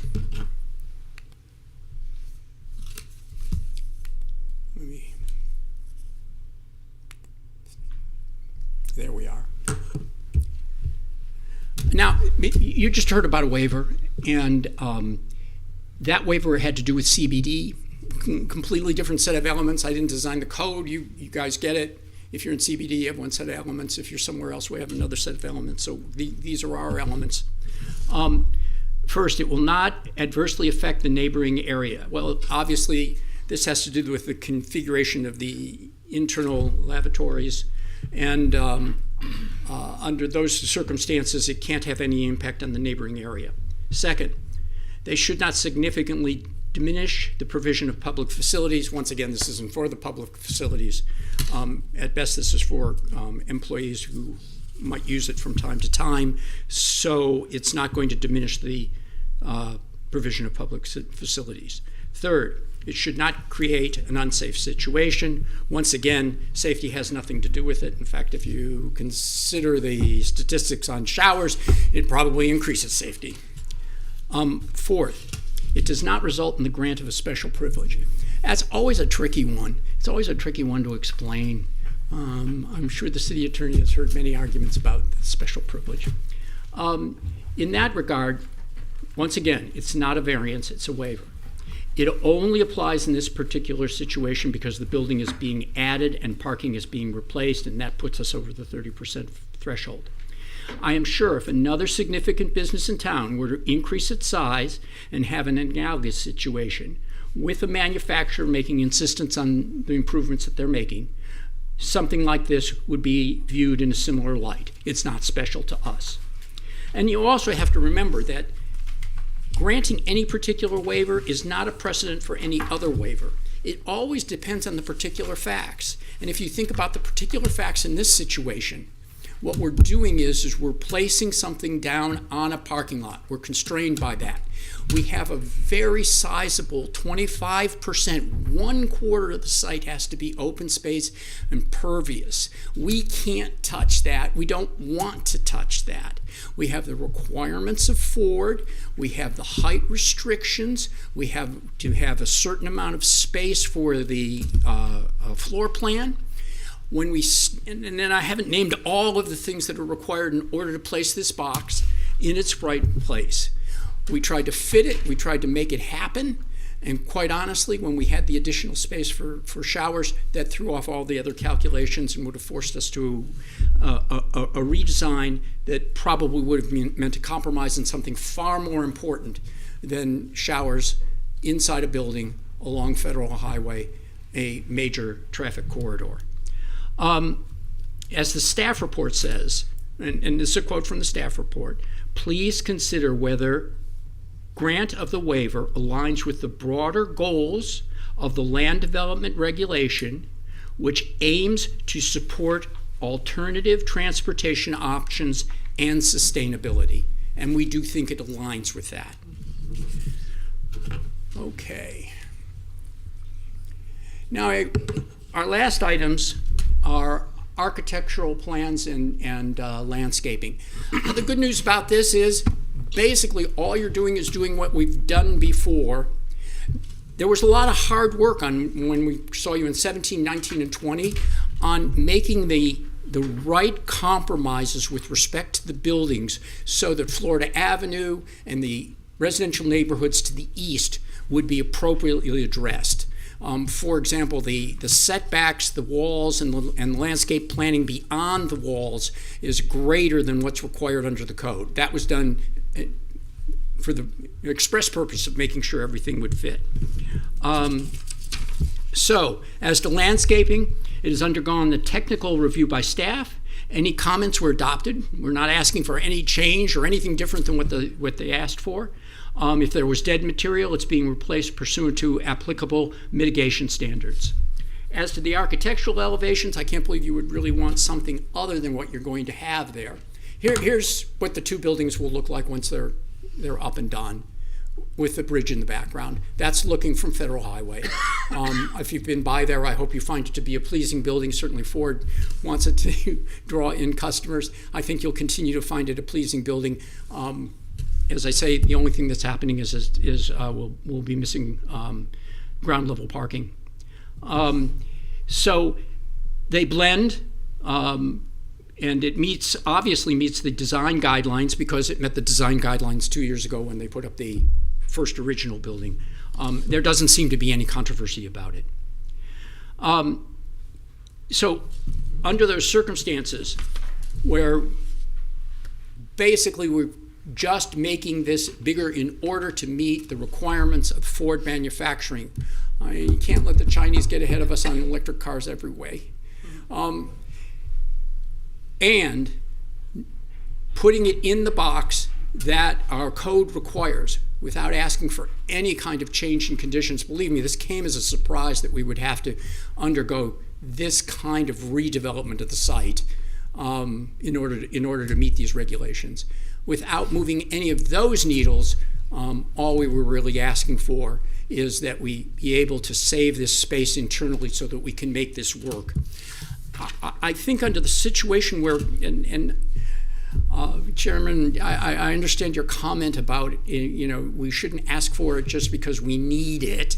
This is more than need. This is hitting the benchmarks that are required under the code in order to make a superior building in this area, and at the same time contribute to some important things that we've placed in both our comprehensive plan and that we understand we need, which is to accommodate this new type of mode of transportation, increasing the size of what every dealer needs to offer to the public.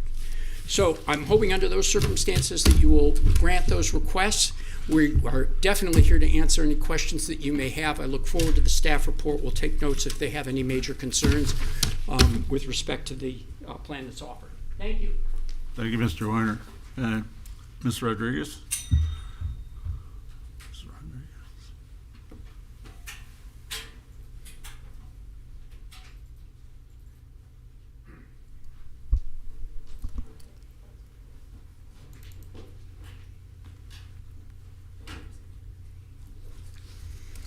Okay, so this is for the Level 3 site plan modification for Delray Ford located at 2501 South Federal Highway.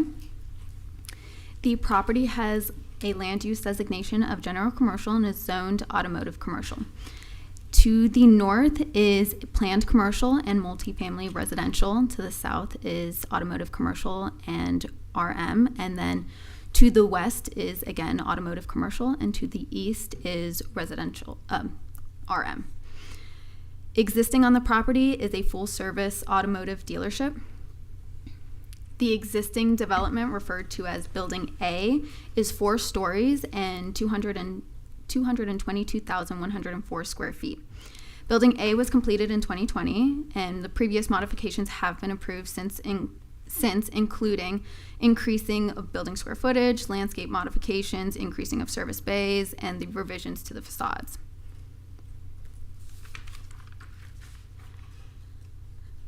The request is to expand the dealership with the construction of Building B. Building B is 4 stories, 130,856 square feet, and the proposal includes a flyover bridge that connects Building B to Building A on the 2nd, 3rd, and 4th floor. The proposal also includes relief to LDR Section 469C1C5 to reduce the required showers from 4 to 0. The request is considered a level 3 due to the total square footage being over 15,000 and pursuant to LDR Section 215E5. PZB will make final action.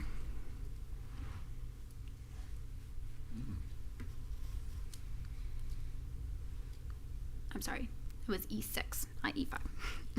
Building B will include the following. It will have a showroom and sales area on the 1st floor, and also a vehicle repair, service garages, and a parts storage.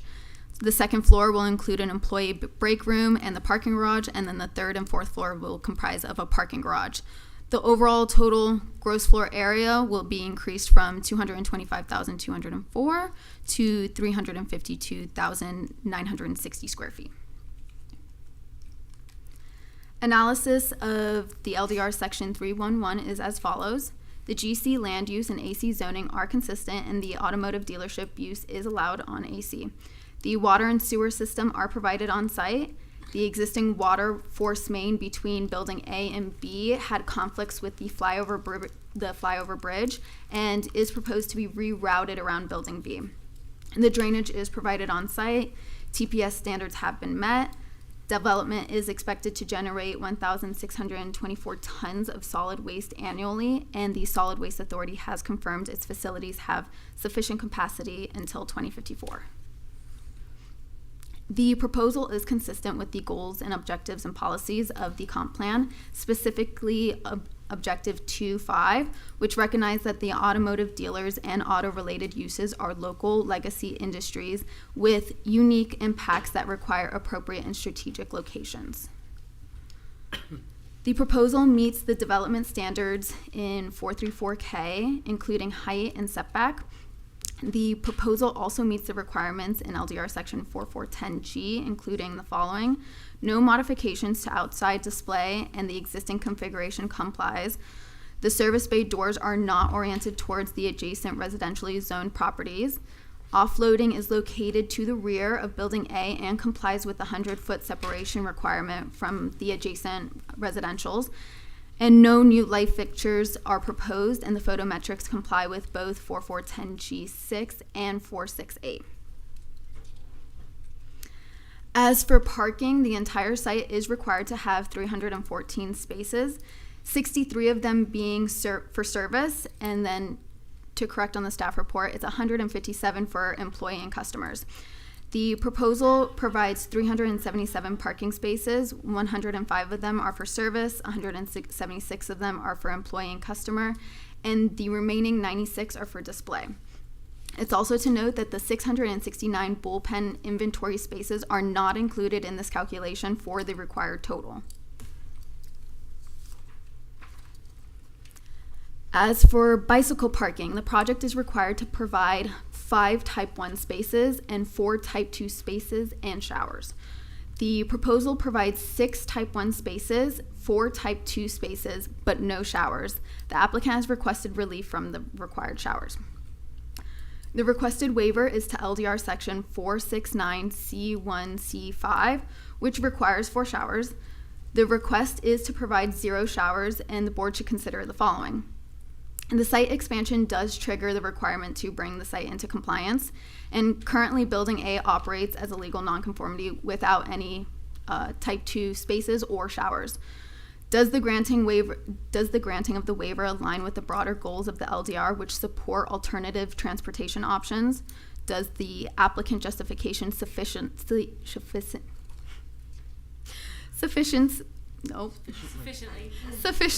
thank you. I'm talking way too much. Consider potentially diverse composition of workforce.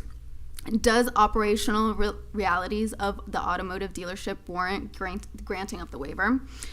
Does no showers have any potential negative impacts on the current or future employees who do or would like to commute to work via bicycle? Your findings include the following. It should not adversely affect the neighboring area, should not significantly diminish the provision of public facilities, it shall not create unsafe situations, and it shall not result in the grant of a special privilege. Analysis of LDR Section 323 is also provided in the staff report, but overall, many of the standards are comprised of LDR requirements such as design, landscape, lighting, and open space. However, some standards are more of the quality of the design, and the intensity of the use should be considered when next to residential, and the board should consider additional requirements to mitigate potential impacts on the neighborhood to ensure the development does not undermine the areas of quality of life.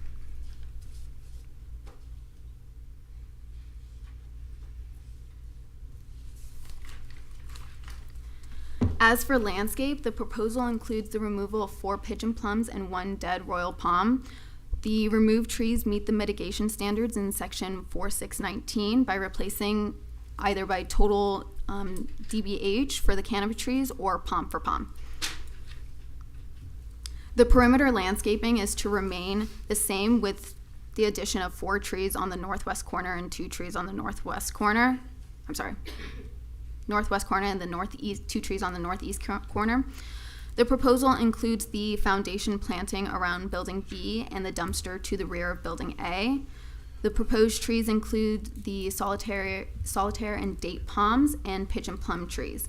The open space square footage has been decreased, but the required 25% is still being met. The elevations are compatible with the existing building A and is anticipated to be harmonious with the primarily automotive use surrounding area. And to note, there is an existing 25-foot masonry wall that screens the use from the adjacent residential.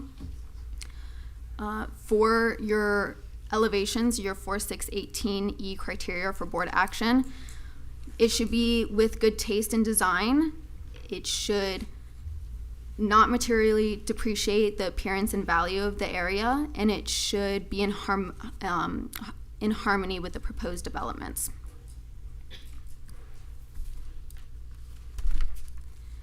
Here are the proposed north and west elevations, and then the east elevation that's facing the residences.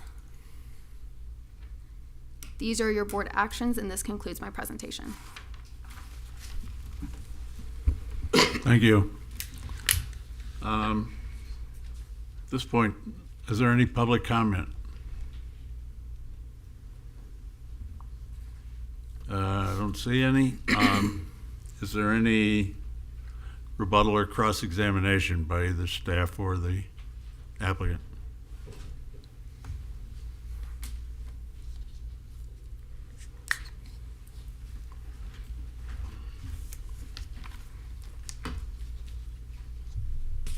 Michael Weiner for a moment. Maybe I came up just to collect my pen, but in a quick moment, for those of you who have been on the board for any length of time, you know that the neighborhood has always been here if, in fact, they felt uncomfortable with what it was that we were doing. I believe we have functioned for 2 years there with the buildings that we have, which are of an equal height and pretty equal in terms of their closeness. If any one of you remember the site plan meetings that were associated with those approvals, there were people here. The buffer was increased. The wall was increased. Things were done. Nothing that we're doing will disturb that situation in terms of a second building. If there are any questions, as I say, Mr. Molina's here. Bruce Fryman is here from Greco Ford, so we'll want to answer all the questions that you have. It's important to us, obviously, to stay on schedule with the electrification. Thank you. Okay. To the board, who wants to speak? I don't really have anything to say other than I feel badly that they just got a building done and they had to redo it. But I think you did an exceptional job mirroring the building. It's understandable why you wouldn't need the showers for this expansion, in my eyes, in my opinion. So that's all I have to say. I think, in my opinion, I think it's a better building. It's a more interesting building. And so I say congratulations to Greco. Just something, a point of concern for me. In the staff report that we got, you all indicated that there hasn't been full adherence to the performance standards, and particularly Section 3.3 of the LDRs. And I believe you indicated that it remains inconclusive at this stage. So my initial question to you is, has any of that changed? Has any of these concerns been remedied? Are we still inconclusive at this stage as it relates to the performance standards? And I'm on page 6 of the staff report. That first paragraph just before you get to subsection D.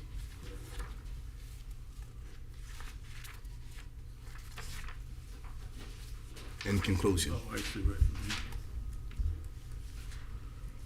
mean.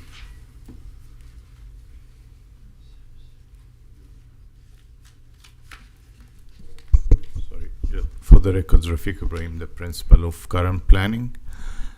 Just would like to highlight that the standard criteria for site plan. So we just wanted to notify the board that the existing current plan has a wall, for example, towards the east, which is actually separating the site from the RM zoning district and the residential zoning district towards the east. The same wall extends from both sides, north and south, all the way adjacent to the residential lots over there.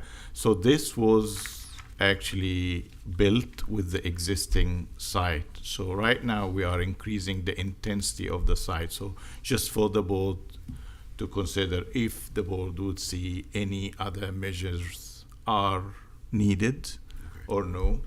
So this is something for the board to decide. Okay, all right, I got you, thank you.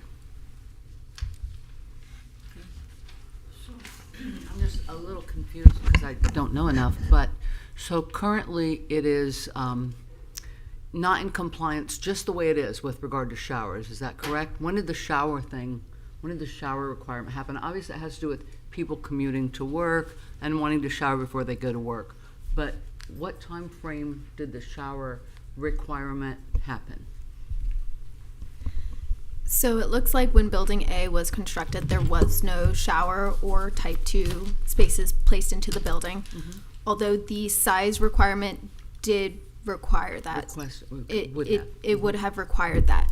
Now, with the addition of Building B, since it's looking at the entire site, we look at the total square footage, which means that the whole site needs to be in compliance, including the type 2, providing the type 2 spaces and the showers. So it would request 4 showers, correct? It would request 4 showers. Okay. The bicycle parking requirements were adopted in 2020, so the application previously would have been underway, so them not having it is where the legal non-conforming status comes in.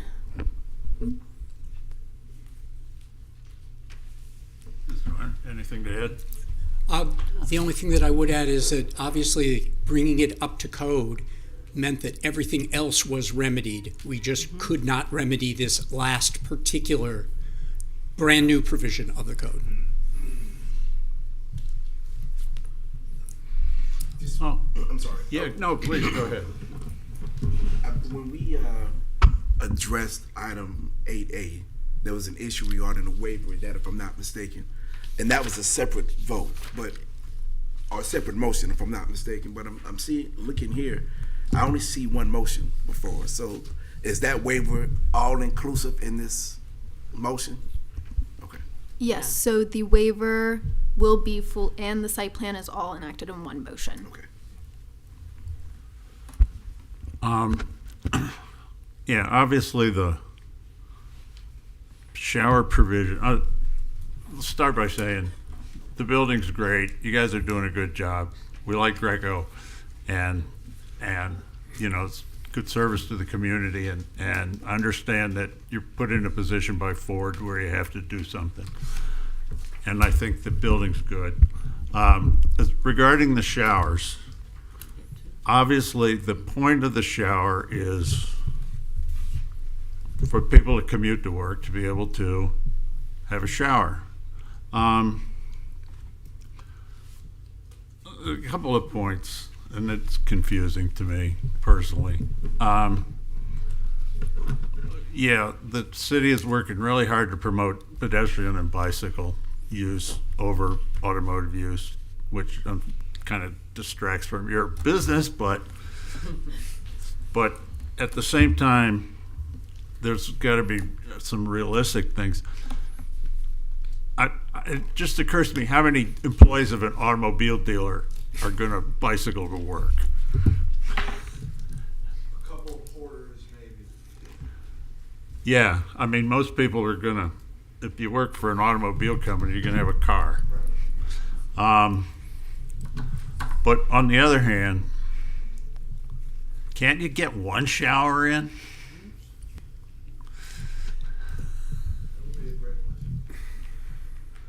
Can I have a moment to talk with our architect? Yeah. And could I get, I'd hate to find this out and then there's more things to discuss with the architect. Are there any other additional comments? I don't think so. I think we love it all. Yeah, and I'm we're- okay with like making a waiver, but all 4 Yeah. showers? Yeah, I'd be more willing to entertain a waiver for, actually, I was thinking 2, but I actually think 1 would be suitable Without, to me. I've got to talk to No, Mr. go Molina ahead. for a second. It's, as I've said, it's more than just a shower, so this is No, I not. understand that. It's not the size of this. What do you mean, Michael? What do you mean more than just a shower? Well, Because you have to it's do got to be a ADA. separate area. You have to be able to, That's secure, and there's rules in the rules about, so they got to go in, they got to have privacy, you got to have a shower and a towel. I see, okay. Not like showering at home. So figure if the shower is what, 4 by 4 or something, this whole thing is probably twice the size of that, at least. Sounds like one. But take yeah, out one don't you parking think space. out of, I don't know, I hate to say it that way, but out of 350,000 square feet, there might be room for a shower. A shower and some private, But you know, I wanted to ask a question. Who in a water agency commutes to work and needs a shower in the morning? The only people I can think of are salesmen. First of all, thank you, and Okay. thank the people who are waiting here for indulging us in this. It is a big project for the city of Delray Beach, and I appreciate the time. Yeah. Second of all, so long as we can put it into building building B, which is being constructed, we can find a way to reconfigure the bathrooms for 1 shower in building B. I would be happy to entertain it a solves our waiver problem, from we're 4 showers to 1 shower. We're happy to do that. Well, we're not happy, but No, you you're did. not happy, but you're willing. Okay, thank you. Is there any more discussion? I'm not sure how to phrase it. It's not my job either, so. Is there something we can put on the So- record that it's Slippery granted, slope. that the plans will be one bathroom. redesigned? So Is I it did take the unisex? opportunity to consult Rafiq just to make sure that staff was comfortable proceeding with a change to add the shower, and they're confident they can handle that administratively. So my recommendation would be to move, assuming you want to approve, it'd be a move to approve as amended, reducing the waiver to 3 showers is the waiver, Being waived. and then staff can administratively process that change when Mr. Weiner and his team are able to submit the plans with the shower included. Excellent. If somebody can it's figure out how to just say a that. slippery slope, I think, because if you're adding 1 shower, then it has to be unisex, and where are they going to put it? And it becomes, I think, a whole nother situation and circumstance, I feel like. It has to be in a unique, Area? yeah, it has to be in a. It's not like a because locker it has room? to be unisex, so it can't be in either side. It has to just be its own little thing. I think we can handle that redesign. Okay. It's important enough to us that I wouldn't want to worry about. There's only 5 of you there. I'm trying to read the tea leaves, and it's not the Greco style, though, to try to make it more difficult than it must be. Mm-hmm. All right. Okay, I'm satisfied. I would move to approve as amended with a waiver of 3 showers.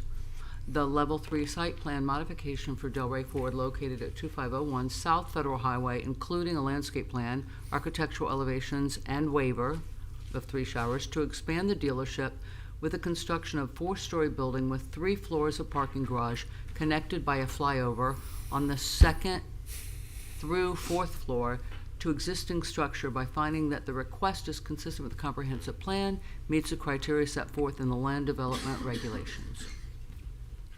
I second. I don't know what I We was have a waiting motion on. by Ms. Mulligan, seconded by Ms. Thomas. Ms.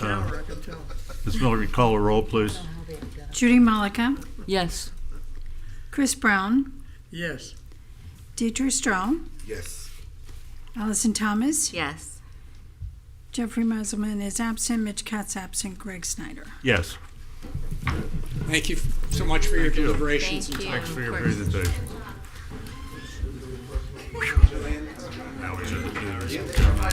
I already have, no, I can't do any more, thank you. I can't eat it. I just had my second. Thank you. Uh-oh. This is willpower you're looking at. I know I can't have it. Take it easy. No, I have a really bad wheat allergy, and there's wheat. Wheat. All right, if we could now proceed with item 9A. Calabash Gunite. Calabash Gunite. Is there a way to, yeah. You. So this is legislative, which is not under quasi judicial rules. Correct. Okay. Whatever that means. Yeah, there you go. There you go. Awesome. Well, good evening. Sorry, Neil, to cut you off before you sorry. start. I have to enter Sure. the file into the record. Good evening, board members. Julian Gudanik, Senior Planner. I'd like to enter into the record at this time file number 2024-232. It's a similarity of use request. And now I turn it over to Thank you so much, Julian. Mr. Chair? Go ahead. Okay, thank you so much. Neil Schiller, Government Law Group, 137 Northwest 1st Avenue. I'm here tonight representing Calabash Gunite. And before we get started, I just want to say there are no showers as a part of this application. Okay. We're here tonight because my client wants to establish a gunite wholesaling and distribution business in the MIC zoning district. And because there is no specific language of gunite distribution and wholesaling business, we have gone the route of a determination of similarity of use, which is in the code, not very widely used. In fact, this is, I think, maybe one of the first times. I know it's the first time I ever have used it, and maybe one of the first times it's being used in the code. But we're asking you tonight to determine that gunite business is similar to wholesaling, storage, and distribution of ceramics and plaster. The staff report is focused on manufacturing, not wholesaling, and there is a big difference between the two. This, if permitted tonight, would allow the applicant to operate a gunite wholesaling, storage, and distribution business, but would also, more importantly, allow us to submit the necessary applications we need to for a site plan and some building permits. This site, as your staff report said, is under a code enforcement complaint for not having an active site plan, not having an active building permit for a fence. This is the first step in actually getting us into compliance. And again, site plan approval would be required. Tonight's request, though, and I think your attorney would agree, is limited to the consideration of just the use, just the gunite wholesaling business. So this is the location on 135 North Congress Avenue. It's highlighted in red.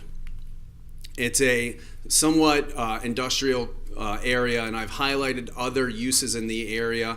Now it is in blue, the property right here. But you have some retail on the north and south. You have Palmtrans connections, or Palmtrans bus depot to the west. And on the east, along Northwest 18th Avenue, there's a roofer, landscaper, and outdoor storage. This is the most important one, concrete products manufacturing there. Right to the east of us, there are some millwork, some vehicle repair and storage. And then all the way south on Marty Fladell is an actual concrete processing plant called Supermix. I put the zoning map here for a reason, to show you that all of those uses are in the exact same zoning district that our property is in, MIC. Particularly Supermix Concrete Company on Marty Fladell, as I told you, to the south, and Suncoast Stone. And from their website, Suncoast Stone is the premier leading manufacturer of quality concrete products. Suncoast has over 30 years of designing and manufacturing these products. Literally, there's a concrete products manufacturer just to the east of us.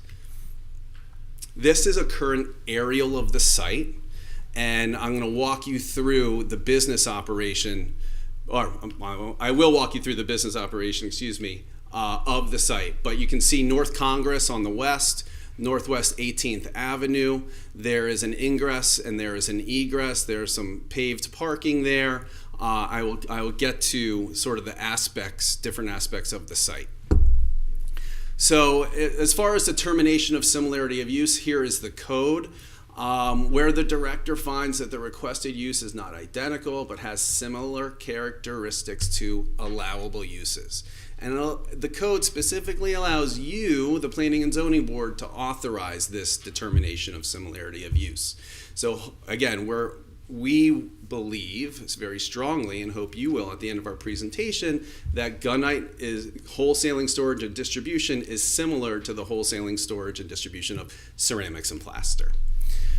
So here's the difference between wholesaling and manufacturing. I took old Oxford English Dictionary on the web and literally looked them up. And you can see the differences between wholesaling, storage, and distribution versus manufacturing. Wholesaling is the act of selling goods or commodities by wholesale. Manufacturing makes the goods and products out of raw materials. This is a very important slide because this shows the permitted uses in the MIC zoning district. And I'm sorry you can't see it, it's so small, but it does say, I'm gonna come up here. It does say that the manufacturing, fabrication, and wholesale of items or other uses as described in section 4.420B1. So this is 4.420B1 in the industrial district. And that says that permitted uses or structures are permitted. The following types of uses are allowed in the industrial district as a permitted use: manufacturing, and then it has all of these materials: ceramics and plaster, fiberglass, glass, leather, tobacco, wood. And then sub 3 under B, and this is where we're getting the use from: wholesaling, storage, and distribution. The wholesaling, storage, and distribution of any products which may be manufactured, assembled, or fabricated on the premises. Okay, that is the basis of our determination of similarity of use. So I went to the web and I found Wikipedia and looked up the differences or how ceramics and plasters are actually made and used and distributed actually. And on the left-hand side, you can see clay plaster, gypsum, lime plaster, cement plaster, heat-resistant plaster. And they have a lot of the same similar uses. They're all generated a little bit differently, manufactured differently. There's some that have, there's mining involved, kilning, heating, crushing, all that stuff. The two things I do want to point out to you are that gypsum, which is plaster of Paris, you can buy that at Home Depot, is not uncommon. Once produced, the plaster is a fine powder stored in waterproof silos or hoppers for distribution. One of the aspects of gunite is cement, and we store our cement in a 37-foot tall silo, portable silo, which I will show you. Additionally, the storage use and notes for ceramic plaster say that the storage and distribution of the sand is typically spread over a portion of the site, with the silo being used to distribute the cement into trucks. Ladies and gentlemen, this is exactly what's happening on our site, just like they said cement plaster. But gunite, again, consists of sand, cement, and water. And it is not actually mixed in the truck. It's actually mixed on its way out of the truck. It's sprayed through a very high velocity gun, which is shown right here on the bottom left of your screen. And it basically takes all the elements with water and sprays it out onto usually a vertical application, many like pools or vertical walls, because it's very strong and it dries very fast. So you will see, if anybody watches a pool show or a pool home improvement show, that you'll see the gunite coming from the truck out of the gun right into the pool. So wholesaling, storage, and distribution of gunite. Again, sand, the raw materials are sand and cement. They are delivered to the site in a truck. The sand is loaded at the yard with a loader. The cement is loaded into a silo for distribution. I'll show you that. A mixer truck enters into the site, drives to the sand station. The sand gets loaded into the sand compartment of that mixer truck. Then it drives to the cement silo, where the cement is dispersed into the truck from the silo, and the mixer truck exits the yard. Nothing is mixed until the truck is at the job site. Nothing is manufactured. Nothing is really produced here at the site. However, it is wholesaled, it is stored, and it is distributed from the site. And some could say it may be not fabricated, but it may be put together or assembled in the truck at the site. But we're going with wholesale storage and distribution. So I want to talk to you about the current operation as it is today. And by the way, my clients are here if we have any questions, and I hope that you do. So you can see the truck ingress on North Congress Avenue. By the way, all of these trucks that use this site are owned by the company. We don't have outside contractors coming in and getting sand and getting cement and getting or concrete and cement, and leaving the site. They're all Calabash gunite sites for their projects, their pools that they make and build. So a truck enters on North Congress Avenue, enters the site going west.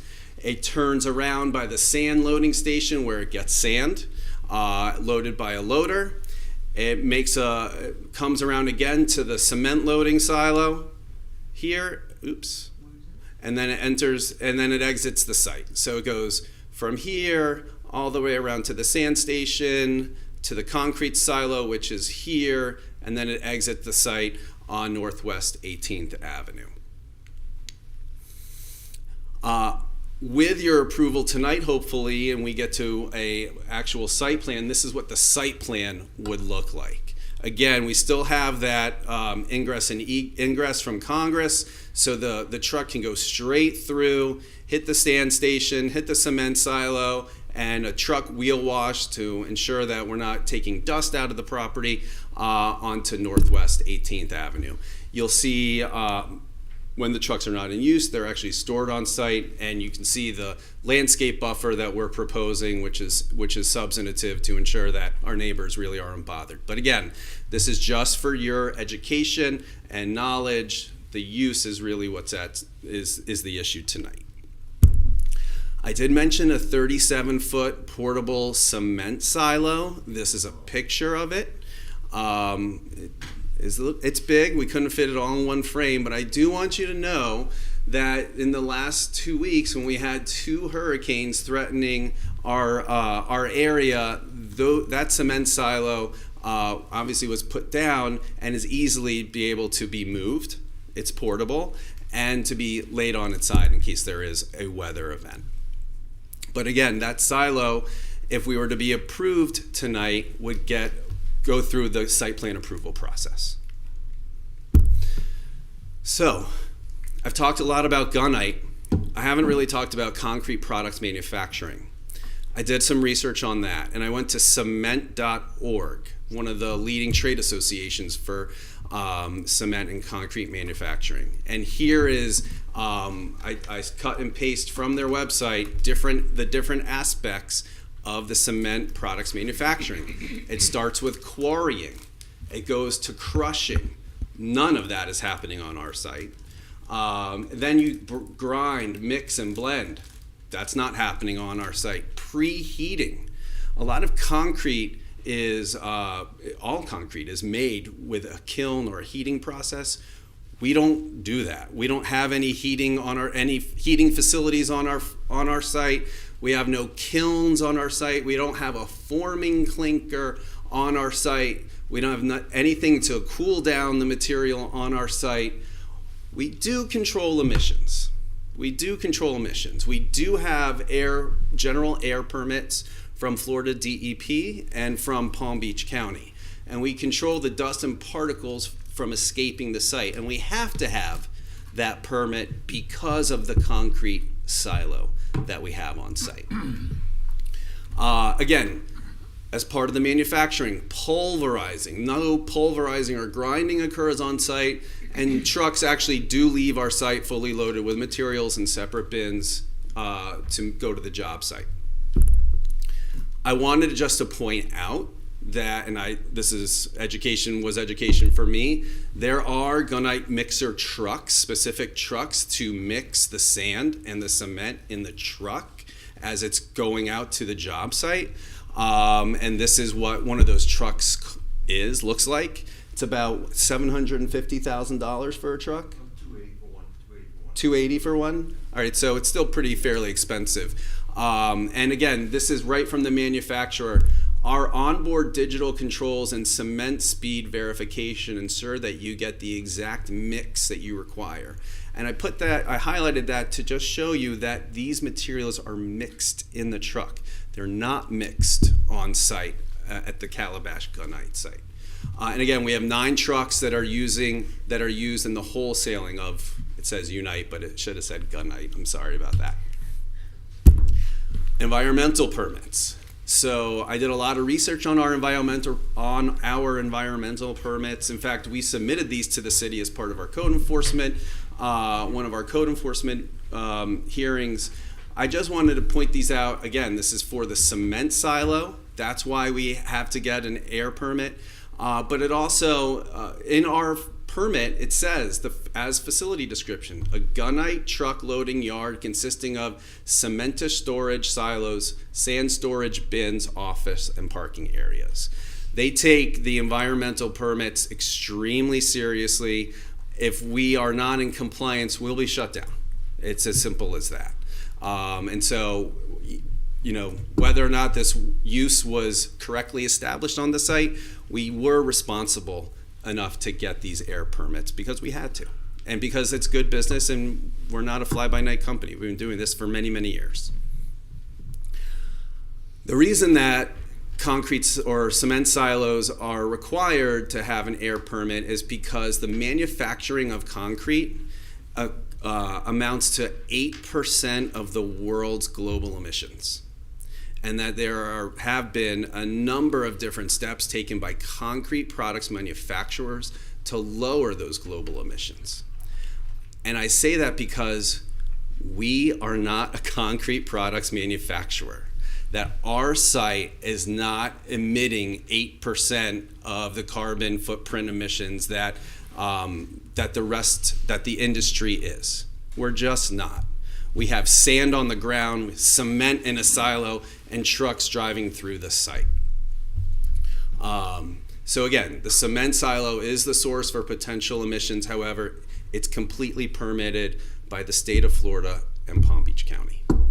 So in conclusion, I know it's a late night, and I thank you for paying attention. There's no manufacturing being proposed. This is wholesaling, distribution, and storage, which is allowed in the MIC for ceramics and plaster. Your staff seems to think that we have or a concrete products manufacturing facility. We are nothing like that. Nothing. And I will point out that the concrete product manufacturer to the south of us, Supermix Concrete, is allowed and has been operating in the MIC. And guess what? They have way more air general permits than we do. They have like 6 or 7. We have 1. Outdoor storage is an accessory use in the MIC, as pointed out in the staff report. Again, there's no similarities between concrete products manufacturing and what we're proposing tonight. We hope that you will see it the way we see it. Allow this application to move forward. It may very well be that our application doesn't get approved, but I think at this juncture, the fact that we're asking for this use, which is so similar to so similar to ceramics and plaster, that we ask for your vote and ask for your approval tonight. So thank you.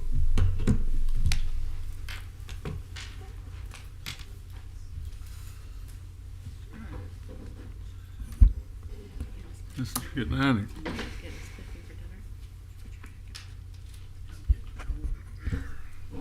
Yeah, hello again, board members. Julian Gedank, Senior Planner. Thanks for bearing with us on this late evening. I'll try to move through this fairly quickly, although it is a pretty complex issue, so bear with me. It's very text heavy. I apologize in advance. But a bit of context and background on the property. The specific request is prevalent to 135 North Congress Avenue, but I do want to point out, and I'll mention it again, that this determination really does have a more far-reaching implementation. It does apply for the entirety of the MIC district, not this property specifically. So I want you to keep that in mind. The property size is a little over 1.5 acres. The existing land use is commerce, and the zoning district is MIC, or mixed industrial and commercial. And the proposed use here again is a gunite yard if deemed similar to manufacturing and wholesale of ceramics and plaster. Again, and the specific request is a determination of similarity of use to determine that the operation of a gunite yard is similar to manufacturing and wholesale of products using ceramic and plaster material within the mixed industrial and commercial zoning district, so the entire zoning district. A bit of background, and the applicant has touched on this as well, but the aerial from 2022 shows an unimproved vacant lot. The aerial in 2024 shows that modifications have been made by the applicant. Again, street view from the left is a few years ago. The right is the current state of the property. And again, as the applicant has acknowledged, the subject property has undergone extensive site modification without permit or necessary development approvals. Modifications have included site work and installation of unpermitted structures to facilitate operation of a use that the applicant refers to as a gunite yard.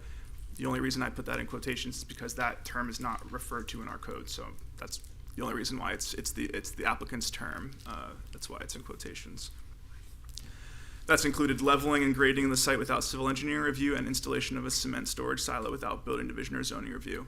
It seems apparent that that is a portable structure, so I don't actually know if it would be eligible or required to get building permit review, but we would definitely require zoning review for a even if it's portable. Property has been cited under code enforcement action, and then through previous correspondence with the applicant and in reviewing material that they have presented to staff, it was determined that the operation of a gunite yard as described is considered concrete products manufacturing in the opinion of staff, which is prohibited in the MIC district. So before I go on, sort of the elephant in the room is clear that there's a respectful difference of opinion between staff and the applicant on how this use should be categorized. The analysis in the staff report is not making a recommendation or telling you how you should or shouldn't think about this request. It's just providing analysis from the perspective of what staff's opinion is on the matter. Again, applicant has contended that the operation of a gunite yard is not accurately described as concrete products manufacturing. And because of this disagreement pursuant to LDR section 141B, there is the process laid out for a determination of similarity of use. The applicant has specified that they think or would request consideration that a gunite yard be deemed similar to manufacturing and wholesale of ceramics and plaster products. And then pursuant to LDR section 246, you as the board have the purview of making that determination. The findings you should consider when evaluating this request is, according to LDR section 246D5, prior to approving a requested determination of similarity of use, the Planning and Zoning Board must find that the requested use is indeed similar to other uses allowed in the zoning district and is in keeping with the stated purpose of the district. So it's important to know what the stated purpose is. The purpose and intent per section 4419, which is the MIC district section, says that the district is created to provide for a mix of industrial, commercial, and office use in a single zoning district. The uses allowed are intended to enhance employment opportunities in the industrial, manufacturing, and trade sectors with supporting business and professional office functions. Retail uses are appropriate on a limited basis, et cetera, et cetera. So some characteristics of MIC in other terms. So the MIC district is intended to accommodate and encourage a mix of both industrial and commercial uses that are compatible with each other. Generally, that's lighter intensity industrial uses. I don't have it in my slide or the staff report, but I also want to mention that the city commissioned a analysis of the Congress Avenue corridor by CBRE. That analysis found that this particular sub-area of the corridor was identified as a place to protect and encourage the prevalence of light industrial uses, light industrial uses. MIC is intended to serve as a transition district that provides a buffer between lower intensity districts such as residential and general commercial and higher intensity industrial districts. So on the top, we have the existing land use and zoning. It's primarily commerce, and then the zoning district is MIC, which is the gray. To the west is the community facility, which is the Palm Tran storage depot and headquarters. Surrounding uses, to the north, it's vacant land. To the south, immediate south is retail and office. To the east is light industrial and a contractor's office. I couldn't find any verification that there's an approved concrete products manufacturer there. The only zoning certificate of use I was able to obtain for that property is for a service industry use, which is a contractor. And they're allowed to have some aspect of outdoor storage if it's specifically approved. They have a very small area of outdoor storage approved as part of their contractor's office. Whether or not that particular property is operating in accordance with their approval is completely irrelevant to this conversation. And as mentioned before, the determination of similarity of use would apply to the entire zoning district. So if another applicant with the exact same request or a similar request wants to locate at a different property in MIC, if you make this determination, theoretically they would be eligible to do so without any further review because you're deeming that use similar to a use that's already approved in the district. In terms of speaking towards the transition purpose of MIC, there are areas, I've screen grabbed a couple areas from our zoning map elsewhere where MIC is directly across the street from single family residential, provides that buffer, or other areas where it's, on major commercial arterials, providing a buffer. Again, for example, on the image to the right, MIC and industrial both border Linton Boulevard.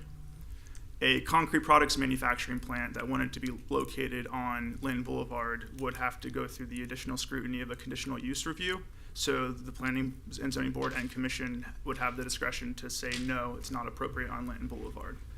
But if you find that a gunite yard is similar to ceramics and plaster manufacturing, and they wanted to be located on Linton Boulevard in the MIC, there would not be that additional layer of review for conditional use, and they would be allowed as of right. So that shows how this would be applied elsewhere in the MIC district and maybe some of the problems that might raise. So it's important to define and clarify what is manufacturing. LER section 4420B1, which is the industrial district, the section 4419, which is the MIC district, routes you to the industrial district in terms of the permitted uses. So that's why I'll be referencing 4420 a lot. It says manufacturing is described as the processing of raw materials to create final products for distribution. It is important to note that this description specifies that manufacturing entails the conversion of raw materials into a final product.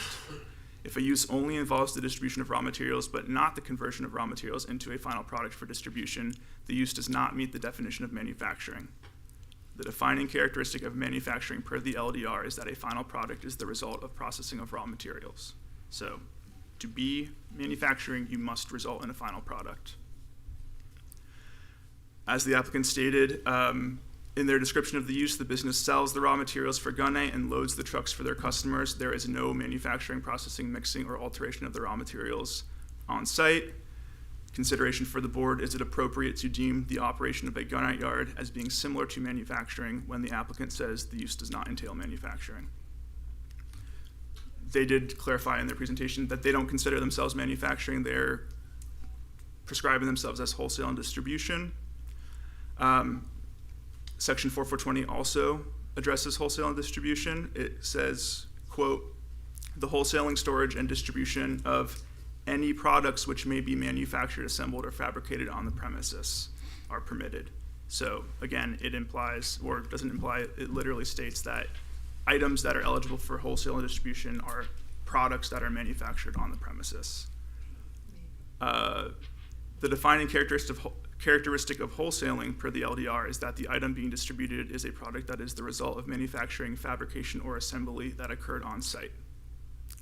The LDR does not permit wholesaling and distribution of raw materials unless specifically referenced as a conditional use elsewhere in the code. Some examples are in the industrial district in conditional use section, it says that bulk storage of gas and oil is permitted as a conditional use. That would be an example of storage of raw materials. Lumber yards, storage of lumber as a raw material. It doesn't specify storage of sand, cement, other raw materials as being a permitted use.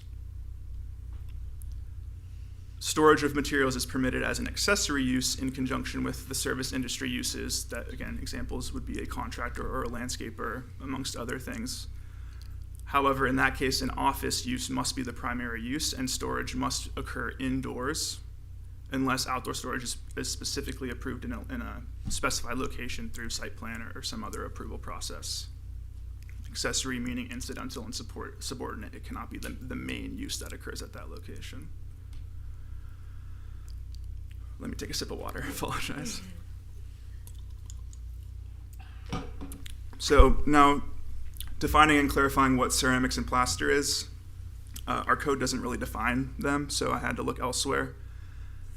Per the U.S. Environmental Protection Agency, ceramic processing generally involves high temperatures and the resulting materials are heat resistant and refractory, and then ceramics contain in some amount thereof a component of clay in the mix of whatever else they're mixed with. And these types of ceramics are from the EPA website: pottery, whiteware, earthenware, etc. Most are familiar with those terms, even if we're not familiar with the specific nuances and differences between all of them. But these are essentially what ceramics are. It's pottery. Technical ceramics could be like gear pieces or other things used in industry. Plateware. It's pretty self-explanatory. In terms of plaster, the USG Corporation, which is a large manufacturer of gypsum and plaster products, refers to plaster as a cementitious material or combination of cementitious materials and aggregate that, when mixed with water, forms a plastic mass. When applied to a surface, plaster adheres to it and subsequently sets or hardens, preserving in a rigid state the form or texture imposed during the period of plasticity. So plaster is a sort of it's a plastic moldable material that hardens after time. It's used in a number of products through various industries, but most customarily it's used in construction with like surface finishes such as stucco or grout. Example to the left is a package of casting plaster. Middle is someone applying a plaster finish, and then to the right is a more ornamental example of how plaster can be utilized for finishing. Okay, now what is concrete products manufacturing? So first, what is a concrete product? Concrete products typically may include CMU blocks, concrete masonry unit blocks, dry mix, which is a pre-batched dry mix, no water added to it yet, and then ready mix is pre-mixed with water. Concrete products manufacturing, because of the intensity of the use, is specifically subject to conditional use approval in the industrial district, which is the district intended to accommodate the most intense industrial uses permissible in the city. So only in certain contexts, even in the most intense district, is concrete products manufacturing appropriate. The conditional use process, as mentioned, does allow for boards and the commission to have that extra level of review to determine if there are any negative impacts or if the surrounding area does not support that use. The National Ready Mix Concrete Association defines concrete as a material that is a mixture of paste and aggregates. The paste, composed of cement and water, coats the surface of the fine and coarse aggregates and binds them together into a rock-like mass. Some customary characteristics of concrete products manufacturing include outdoor storage of raw materials, silo storage structures, the frequent use of large vehicles to load, mix, and maneuver the raw materials so that they can be combined and batched as needed. I do want to say that there is a difference between cement and concrete. I think the applicant's explanation of the process of concrete products manufacturing actually mostly refers to cement products, quarrying, crushing, things like that. That's the cement product that's created, but in this case, a gunite yard or most concrete products manufacturing yards would get that cement delivered in a finished state. Concrete products manufacturing has the potential to impart negative side effects onto adjacent properties by way of air pollution created through the agitation of dry materials, as well as noise and visual nuisances, because production of these products customarily occurs outdoors. That's an important factor to remember. Generally, concrete products manufacturing occurs outdoors, or at least a large, significant portion of it does. Because of this,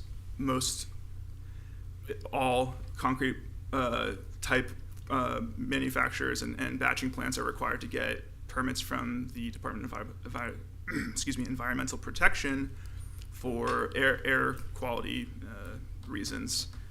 The applicant provided theirs.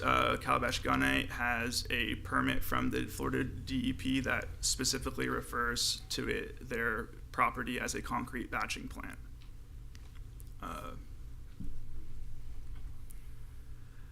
Gunite is a type of building material, and the applicant has provided a pretty thorough explanation of this. So I'll just run through maybe the key differences between gunite and concrete. Again, gunite is used primarily in pool manufacturing or other applications where you need to set something not necessarily flat on a curvilinear surface.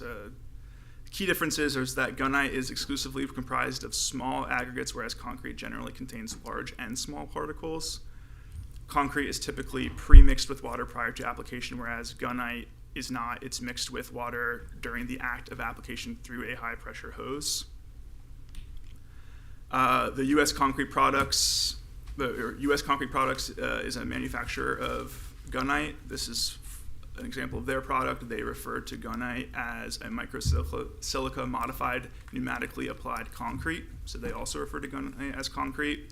Pneumatically applied means at high air pressure through a hose. Characteristics of uses in MIC. So if a gunite yard is deemed similar to manufacturing and wholesale of ceramics and plaster, which is permitted in MIC, the code expects uses in MIC to have a certain characteristic. LDR section 466, commercial and industrial uses to operate within a building, states that all commercial and industrial uses shall conduct within a completely enclosed building rather than outside, regardless of the zoning district, except for where specifically referenced in B below. It does say outdoor storage where specifically permitted within a zoning district. However, in MIC, outdoor storage is only permitted as an accessory use, so it can't be the main use on the property. Manufacturing is not mentioned. So manufacturing, wholesale storage, if that's the main use, has to occur inside a building. Key takeaways of this section: the expectation of the LDR is that any manufacturing or storage of a final product using ceramics and plaster material would occur inside a building in the MIC district. Outdoor storage is not a main permitted use in the MIC district. This applies for any use, including manufacturing or wholesale of ceramics and plaster, as well as a gunite yard if you deem it's similar to the aforementioned. Characteristics of a gunite yard: outdoor storage of raw materials, including sand in large piles, storage of cement in a cement silo, storage of construction equipment and vehicles, frequent unloading of the raw material from supply trucks and loading of the raw material into volumetric mixers that is then batched and distributed off-site for use in construction applications. The applicants clarified that the final recipe, for lack of a better word, or mix of the ingredients that comprise the gunite is not combined in its final state until it's off-site. I guess that's important to know. That is a distinguishing factor. However, generally, the entire process, it seems, before the period of mixing occurs outside of a building in terms of the way that the use is being operated right now and what we can see. Consideration: is it appropriate to deem a use that primarily occurs outdoors to be similar to a use that the LDR requires to occur indoors? This is just an image of the property again, just for reference. These were provided in backup as well. Other considerations. One more sip of water, apologies. So gunite yard is not a use that's specifically defined in the LDR. So that's why we are tasked with identifying what use that is mentioned in the LDR is most appropriate or most successfully classifies a gunite yard. If a gunite yard is deemed permissible as of right by way of a similarity of use in the MIC district, then it is implied that a gunite yard would also be permitted as of right if located in the more intense industrial district, because the uses allowed in the MIC district are directly pulled from the industrial district section.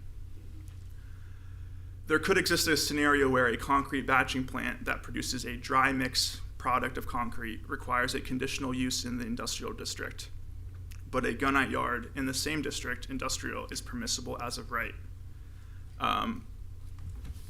Perhaps because the point at time in which the final product is mixed, whether it's on-site or off-site, is so distinguishing that they're no longer similar uses and require a different approval process. A gunite yard in the same district is permissible as a right. Yeah, sorry, I've repeated myself. Are these uses materially distinct enough to warrant a separate approval process? That's for you to ponder if you think they're materially different. Again, it seems that the process of creating gunite from the point prior to which it's finally mixed and a dry mix concrete product are very similar in staff's opinion. Alternatively, if the conclusion is that a gunite yard, when located in industrial, is most similar to and accurately described as a concrete products manufacturer, then and is therefore subject to a conditional use, then the same conclusion should be made if located in MIC. So because it's an MIC and a concrete products manufacturer is prohibited, that shouldn't be a reason to try to categorize it as a different use if it is in fact more appropriately categorized as concrete products manufacturing. I think this is my last slide. Apologies. Summary: if a use does not entail manufacturing, should it be considered similar to manufacturing? Likewise, wholesaling and distribution is only permitted for manufactured, fabricated, or assembled products. If no product is manufactured and the use only deals with raw materials, wholesaling and distribution of these materials is not permitted per the LDR. Manufacturing and storage of products made from ceramics and plaster must occur indoors in all districts, including MIC. However, accessory outdoor storage, which means incidental and subordinate, may be permissible for service industry uses if approved. Distribution of raw materials is not considered a service industry use. The process of operating a gunite yard up to the point of when the individual components of a dry mix are combined appears very similar to the process of manufacturing and batching a dry mix concrete product. Just to remind you of the findings, you need to determine if the use is indeed similar to other uses allowed in the zoning district, and is it in keeping with the stated purpose of the district. And these are your board actions.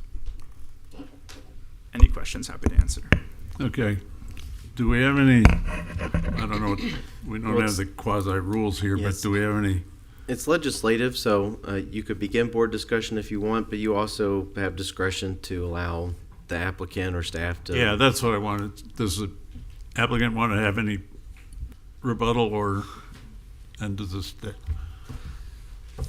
I just want to say, yes, very briefly, the hour is late. Thank you for that great comprehensive presentation, Julian. We respectfully disagree, right? And I think really that's the crux of the issue here, right? Is whether or not what the use we're trying to do in this zoning district is consistent or similar to that ceramics and plaster manufacturing, wholesaling, distribution, and storage. And I would just tell you that two things. We're just at the beginning of this application process, so we really need you to sort of open the doors to the application process for us with a vote tonight of approval. Secondly, I would say that the code says that you can manufacture those products in the MIC. It says you can store them in the MIC, and granted, we realize that outdoor storage is an accessory use. That's an application that we would have to get approved if we were to go down that road, right? We would for outdoor storage, and distribution and storage are also allowed in the MIC for those products that are allowed to be manufactured in the MIC. Doesn't mean they have to be finished products. The code doesn't say that.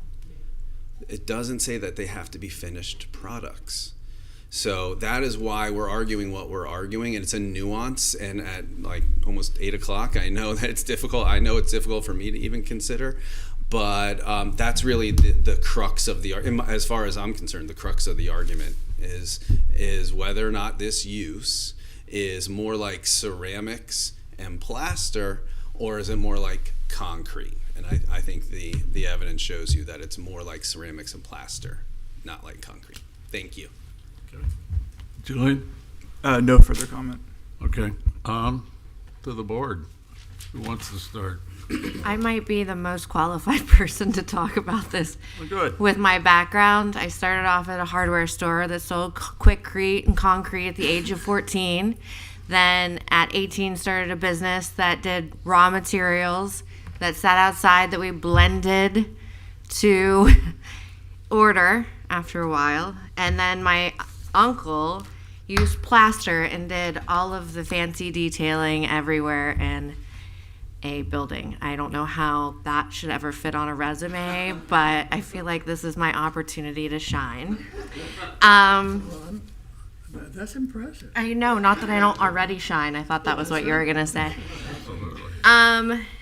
I think a couple questions. When did this company start? This is my big thing. Yes, please. Good evening. Good evening.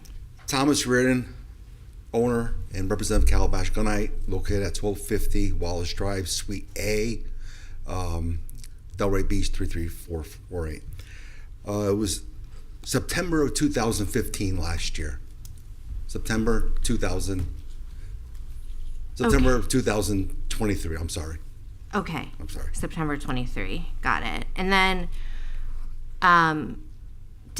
how was the process that maybe I don't want to lead you because I don't really know. The question is technically, did you not know that you didn't fit in the district until you got... No, what happened was I went to the building department, planning and zoning department. Mm-hmm. I asked what the use of the property was, what it was zoned for. They said mixed industrial. I knew that my company qualified for that use, all right? What I didn't know was, and my fault, I didn't know the property never had a designated use permit on it, okay? It was a vacant piece of property, all right? That was my error, all right? And my realtor's error for not informing me correctly. So as soon as code enforcement got on my back about it, right away I hired a planner, okay, Brian, and I got the owner involved, and I hired Neil to represent us, okay? We have not dragged our feet in this whatsoever. Okay. We're trying to operate a business, all right? From what I understand, this company was located on Belvedere Road and Pike, unincorporated Palm Beach County, before I bought it. They were set up the same way we were set up, in a heavy industrial area on that corner. And whether it was Palm Beach County or City of Delray, I don't know the differences, all right? They were required to get the air permit, which we got our air permit. They had no building, they had a fenced-in yard, So considering they were using it for that piece of property up there, we could use it down here, all right, in the city of Delray. Again, I didn't know that the property had never had a designated use permit on it, all right? And that's how this whole thing evolved. That's how we're here tonight, all right? So as the owner of a company with a heavy, heavy investment in this company, we have to stay operating. A lot of people depend on us. We're a vertically integrated company. We own a company located in Delray Beach. It's called Endless Summer Pools. I'm a resident of Delray Beach City. We support ourselves vertically integrated, and we also work for our competitors. If we weren't able to operate at this location, the company would go down and be shambles. Okay, we lose a lot of money, and we won't be able to service the customer. No, we hear you. We're trying to do everything we possibly can, all right? Right. To comply with this issue. And again, I think, and correct me if I'm wrong, Neil, what we need, we are trying to determine whether you can even get this ball rolling, correct? Is that the main Right, vote so for us? staff's analysis is the use is not listed in the land development regulations, Mm-hmm. and so therefore it's not permitted.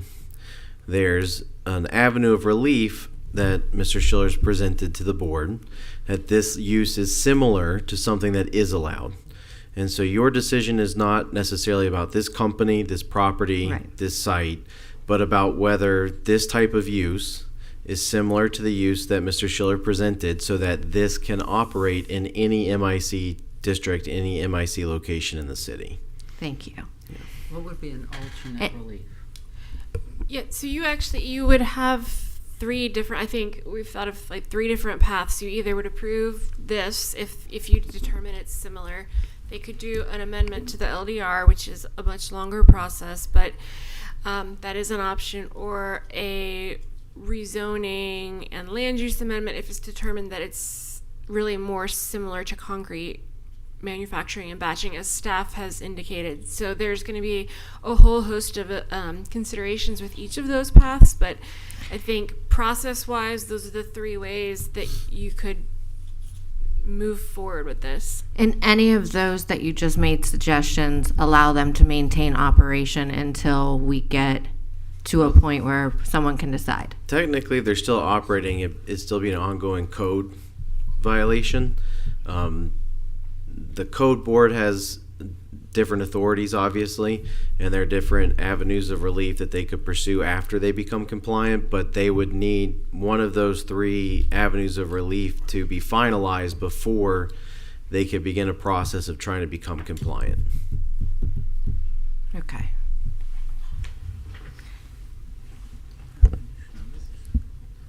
Okay, so I appreciate the argument. I do, but it just seems as every direction you turn, the LDRs as they're written blocks you. But I think based on what staff is saying in terms of one of those three options, because I'm listening and I'm looking at the boards, and to me, it's more akin to concrete than plaster. It's just my opinion.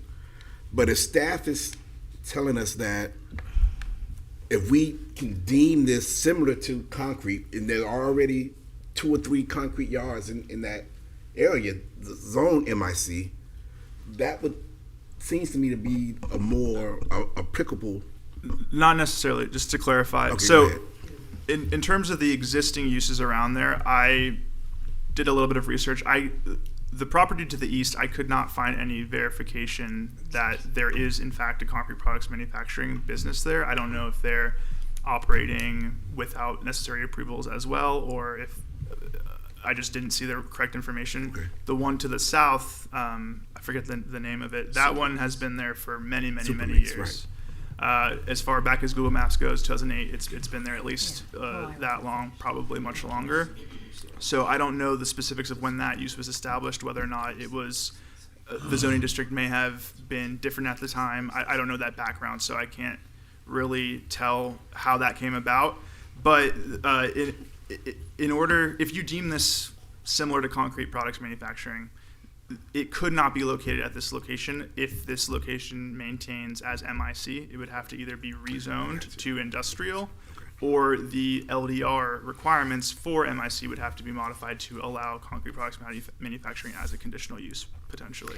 But I think that's why Neil was so focused on saying it was the plaster side of things and not the concrete side of things. Yeah.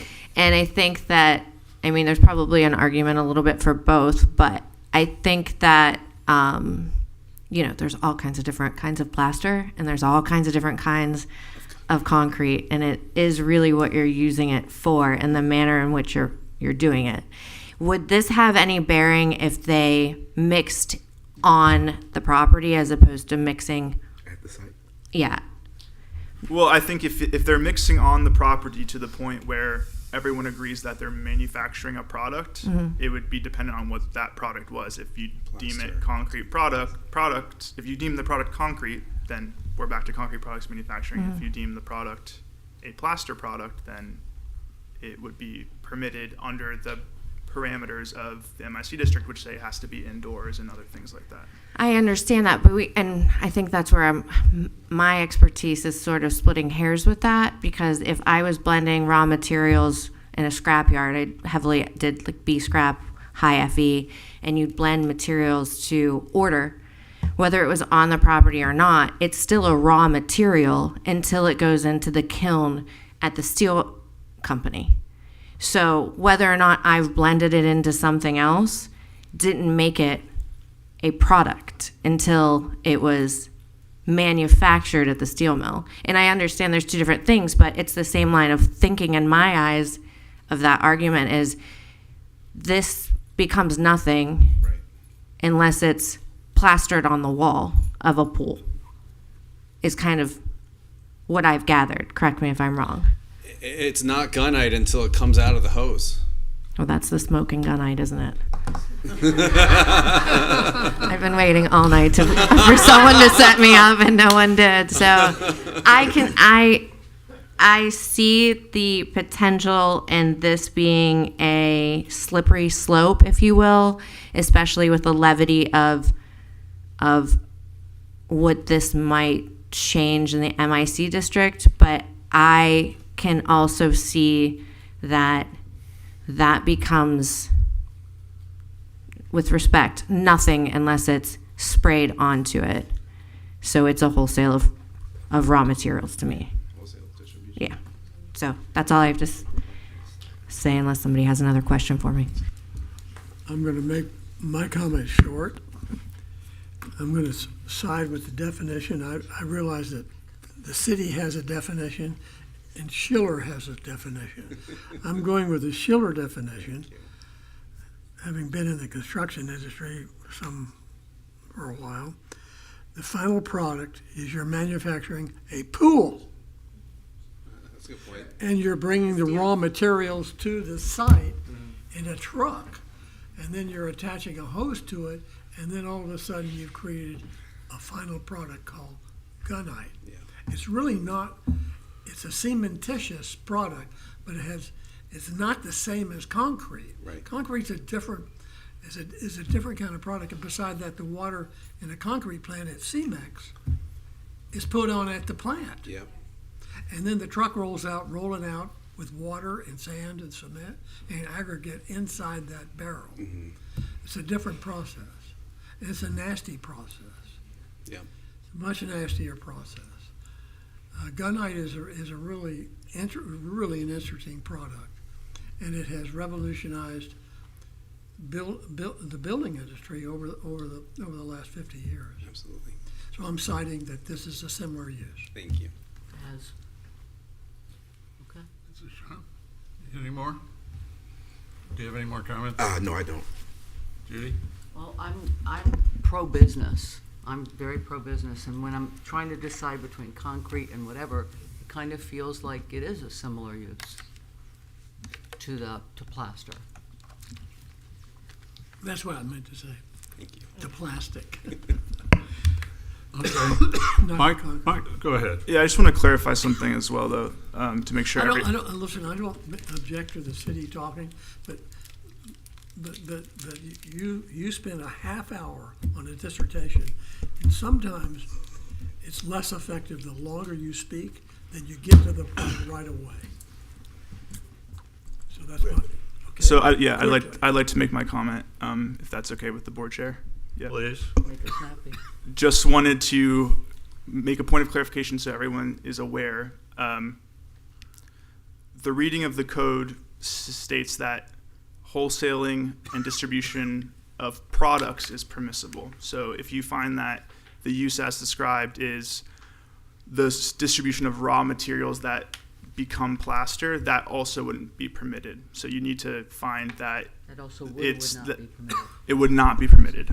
Wait, Only what? wholesaling What? of manufactured, fabricated, or assembled products is permissible in the district. So if they are not manufacturing, fabricating, or assembling a product, if it's just dealing with raw materials, that can't be distributed or wholesaled from this property. So I wanted to clarify that. If you have some Thank you. more I to just, say. I just want to read the definition.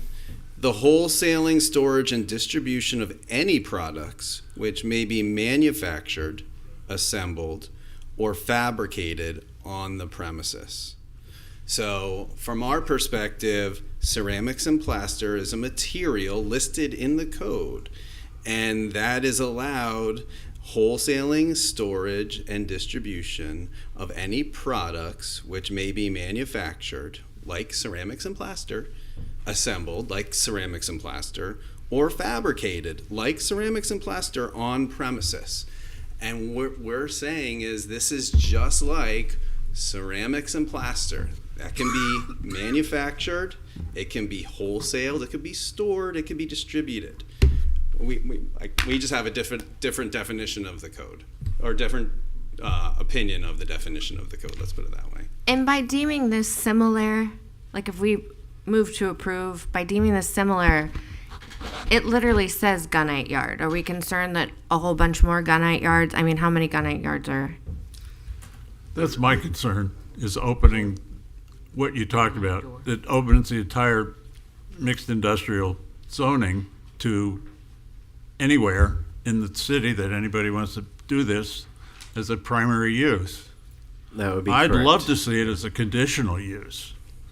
But it isn't a conditional use in MIC, is it?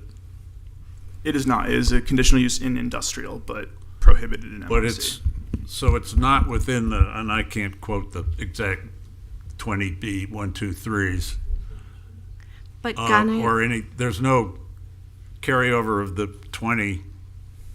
20B conditionals over to 19. Do you know, Yeah. I'm saying funny numbers, but I think you know what I mean. I do. I believe you're correct if I heard that correctly. I'm just wondering though, if it, and I think you're ready to answer, but since it literally says that the operation of a gunite yard is similar to manufacturing, this doesn't open the door to every other manufacturing that's similar. It's just a gunite specific, correct? Correct. A gunite yard, or any use that fits the description of a gunite yard, the way the applicants described their use, would be permissible as of right in MIC if you make this determination. But gunite's still gunite that you're producing, correct? Gunite. That's So all I'm it doing is wouldn't gunite. be conditional to, it'd be conditional to the product of gunite. And how many gunnites do you know are like yards or near here? Is there a ton? There's 4 gunite companies within Palm Beach County. Okay. One's located up in 45th Street, West Palm Beach, City of. Okay. One's located, Prestige Gunnites, on Southern Boulevard in Cleary, and Southern Gunnites located by the fairgrounds. So 2 are unincorporated Palm Beach County. Okay. One's in the city, West Palm Beach, and I'm in the city of Delray. The And you, market and you is- have, sorry to interrupt you. How many trucks do you have that mix? I have 6 trucks. You have 6 trucks, and they are average like $280,000 each. Yes. Okay, and then you have the land and everything involved in that. Yep. So it takes significant capital to like have one of these pop up. Is what I'm leading to. Each crew, Like- when we start a crew, takes 2 batch trucks, volumetric mixers, and a compressor truck. It's an $800,000 investment. Yeah. Okay. I was just. I don't need all that. I was Yeah. just saying it's like. I mean, just the trucks alone are like $1.2 million. Yeah. Without overhead and. It's a lot of money. Yeah. Okay. And that was only because I'm just trying to make sure that it's not something that could just pop up tomorrow and then it overtakes the MI. Anybody with that amount of capital would have it by right in MIC. Right. But yeah. And that's okay. I just don't think it's So, gonna yeah, pop up all the time. that's my concern, is it opening this up? I mean, I would support a LDR amendment to make a gunite, what is it called, gunite yard? Am I saying that right? Yep. Yeah. Gunite yard, a conditional use in MIC, because I think it's appropriate. And I don't think it's an inappropriate use where it is. But I don't think it's appropriate to just say, oh yeah, it's a plaster manufacturing. It's not plaster, I'm sorry, it's not plaster manufacturing.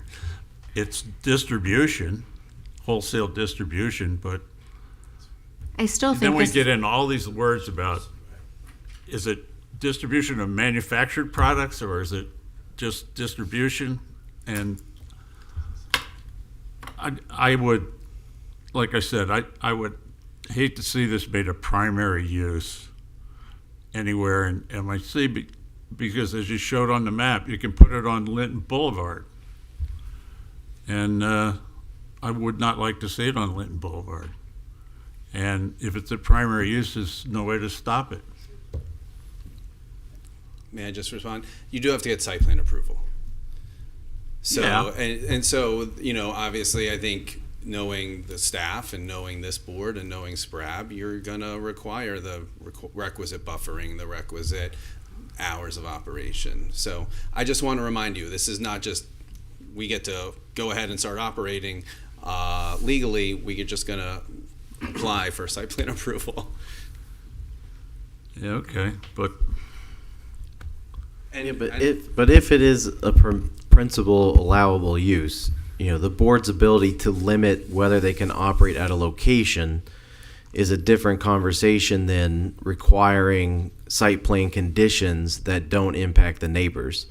So even if the board had the opportunity to require buffering or landscaping or things to try to mitigate, it still wouldn't have the right to say gunite cannot be in the MIC on Linton Boulevard.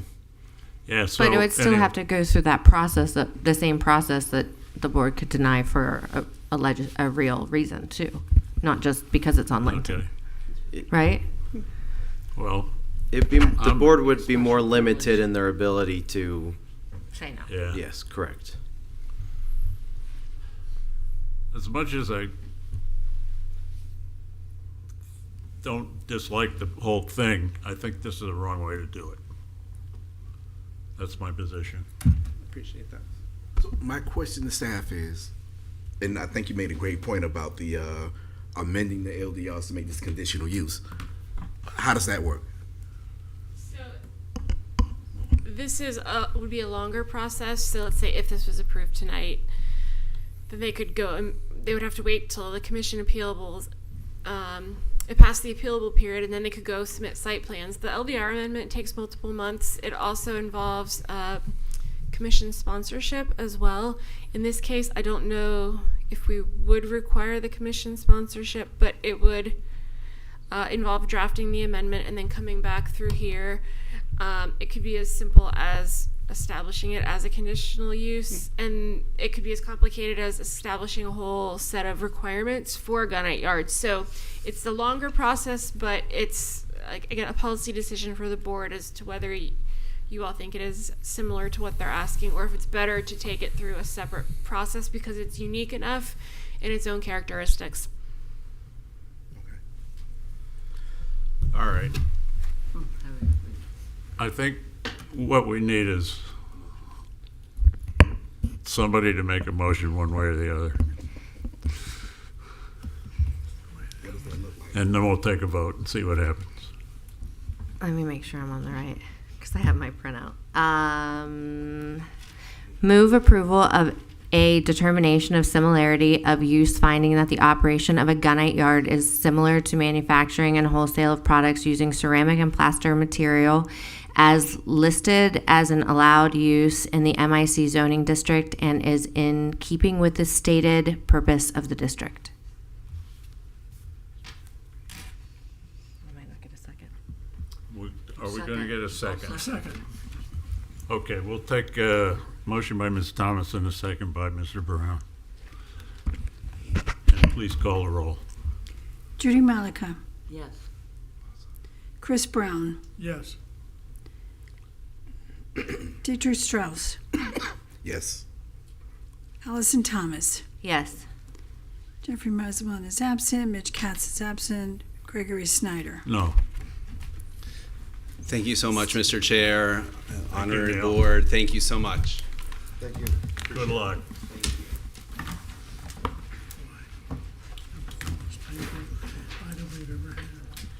It was just a It's word not salad. time to go yet. There was no. Where are we? There's no simple way of. Okay. This city is like, Staff comments. the city is never settled. My only comment is that Diane put a schedule of the 2024 meetings, but there are 2 errors on that. Oh wait, I'm sorry. I'm looking at the wrong year. Please disregard that comment. It's been a long night. So You're your next. confusing me now. I know, I'm confusing myself too. So Diane put the schedule for 2025 meetings. The next meetings for this year are on November 18th and December 16th. Oh, okay. Oh, super. Now I understand what the paper is. Mr. Bennett? Just make sure that you have access to your city email. That's the only method in which we use to communicate. There's additionally, I know we have at least one newer member. Every 2 years, you also have to update certain things, and I do believe that the new form, there's a new form required that was passed, I believe it was last year, but it's been on hold until I think now. So just check your email, because it will let you know, yes. The Okay. financial form you're talking about? Correct, yes. That was a pain. I thought we still could do the old one. So, yeah, so just check your email, because it will tell you if you have not completed something. And if you have any questions, feel free to reach out to Diane to make sure that, I have a question. All of the emails that were presented to us here that had been received, is it possible for us to receive them prior to them walking in here? so believe Rebecca. We can absolutely do that. I think it may have been an oversight this time. We always do try to email them ahead of time, but we'll make sure that happens. I saw one of those. Yeah, I got one. Yeah. In the Oh. first one. And this one was really. Yeah, Yeah, occasionally I got they'll one. copy the board members. Sometimes they don't, and I can't always see. So we'll make sure though that My email isn't up on the website, so maybe I'm like under the radar. we'll get you added. Oh, okay. Any more comments You're picking up. by the board, for the board? No? Just happy to be here. Welcome. Look forward to working Welcome with to you the all. board. Thank you. In that case, meeting's adjourned. I was wrong. I predicted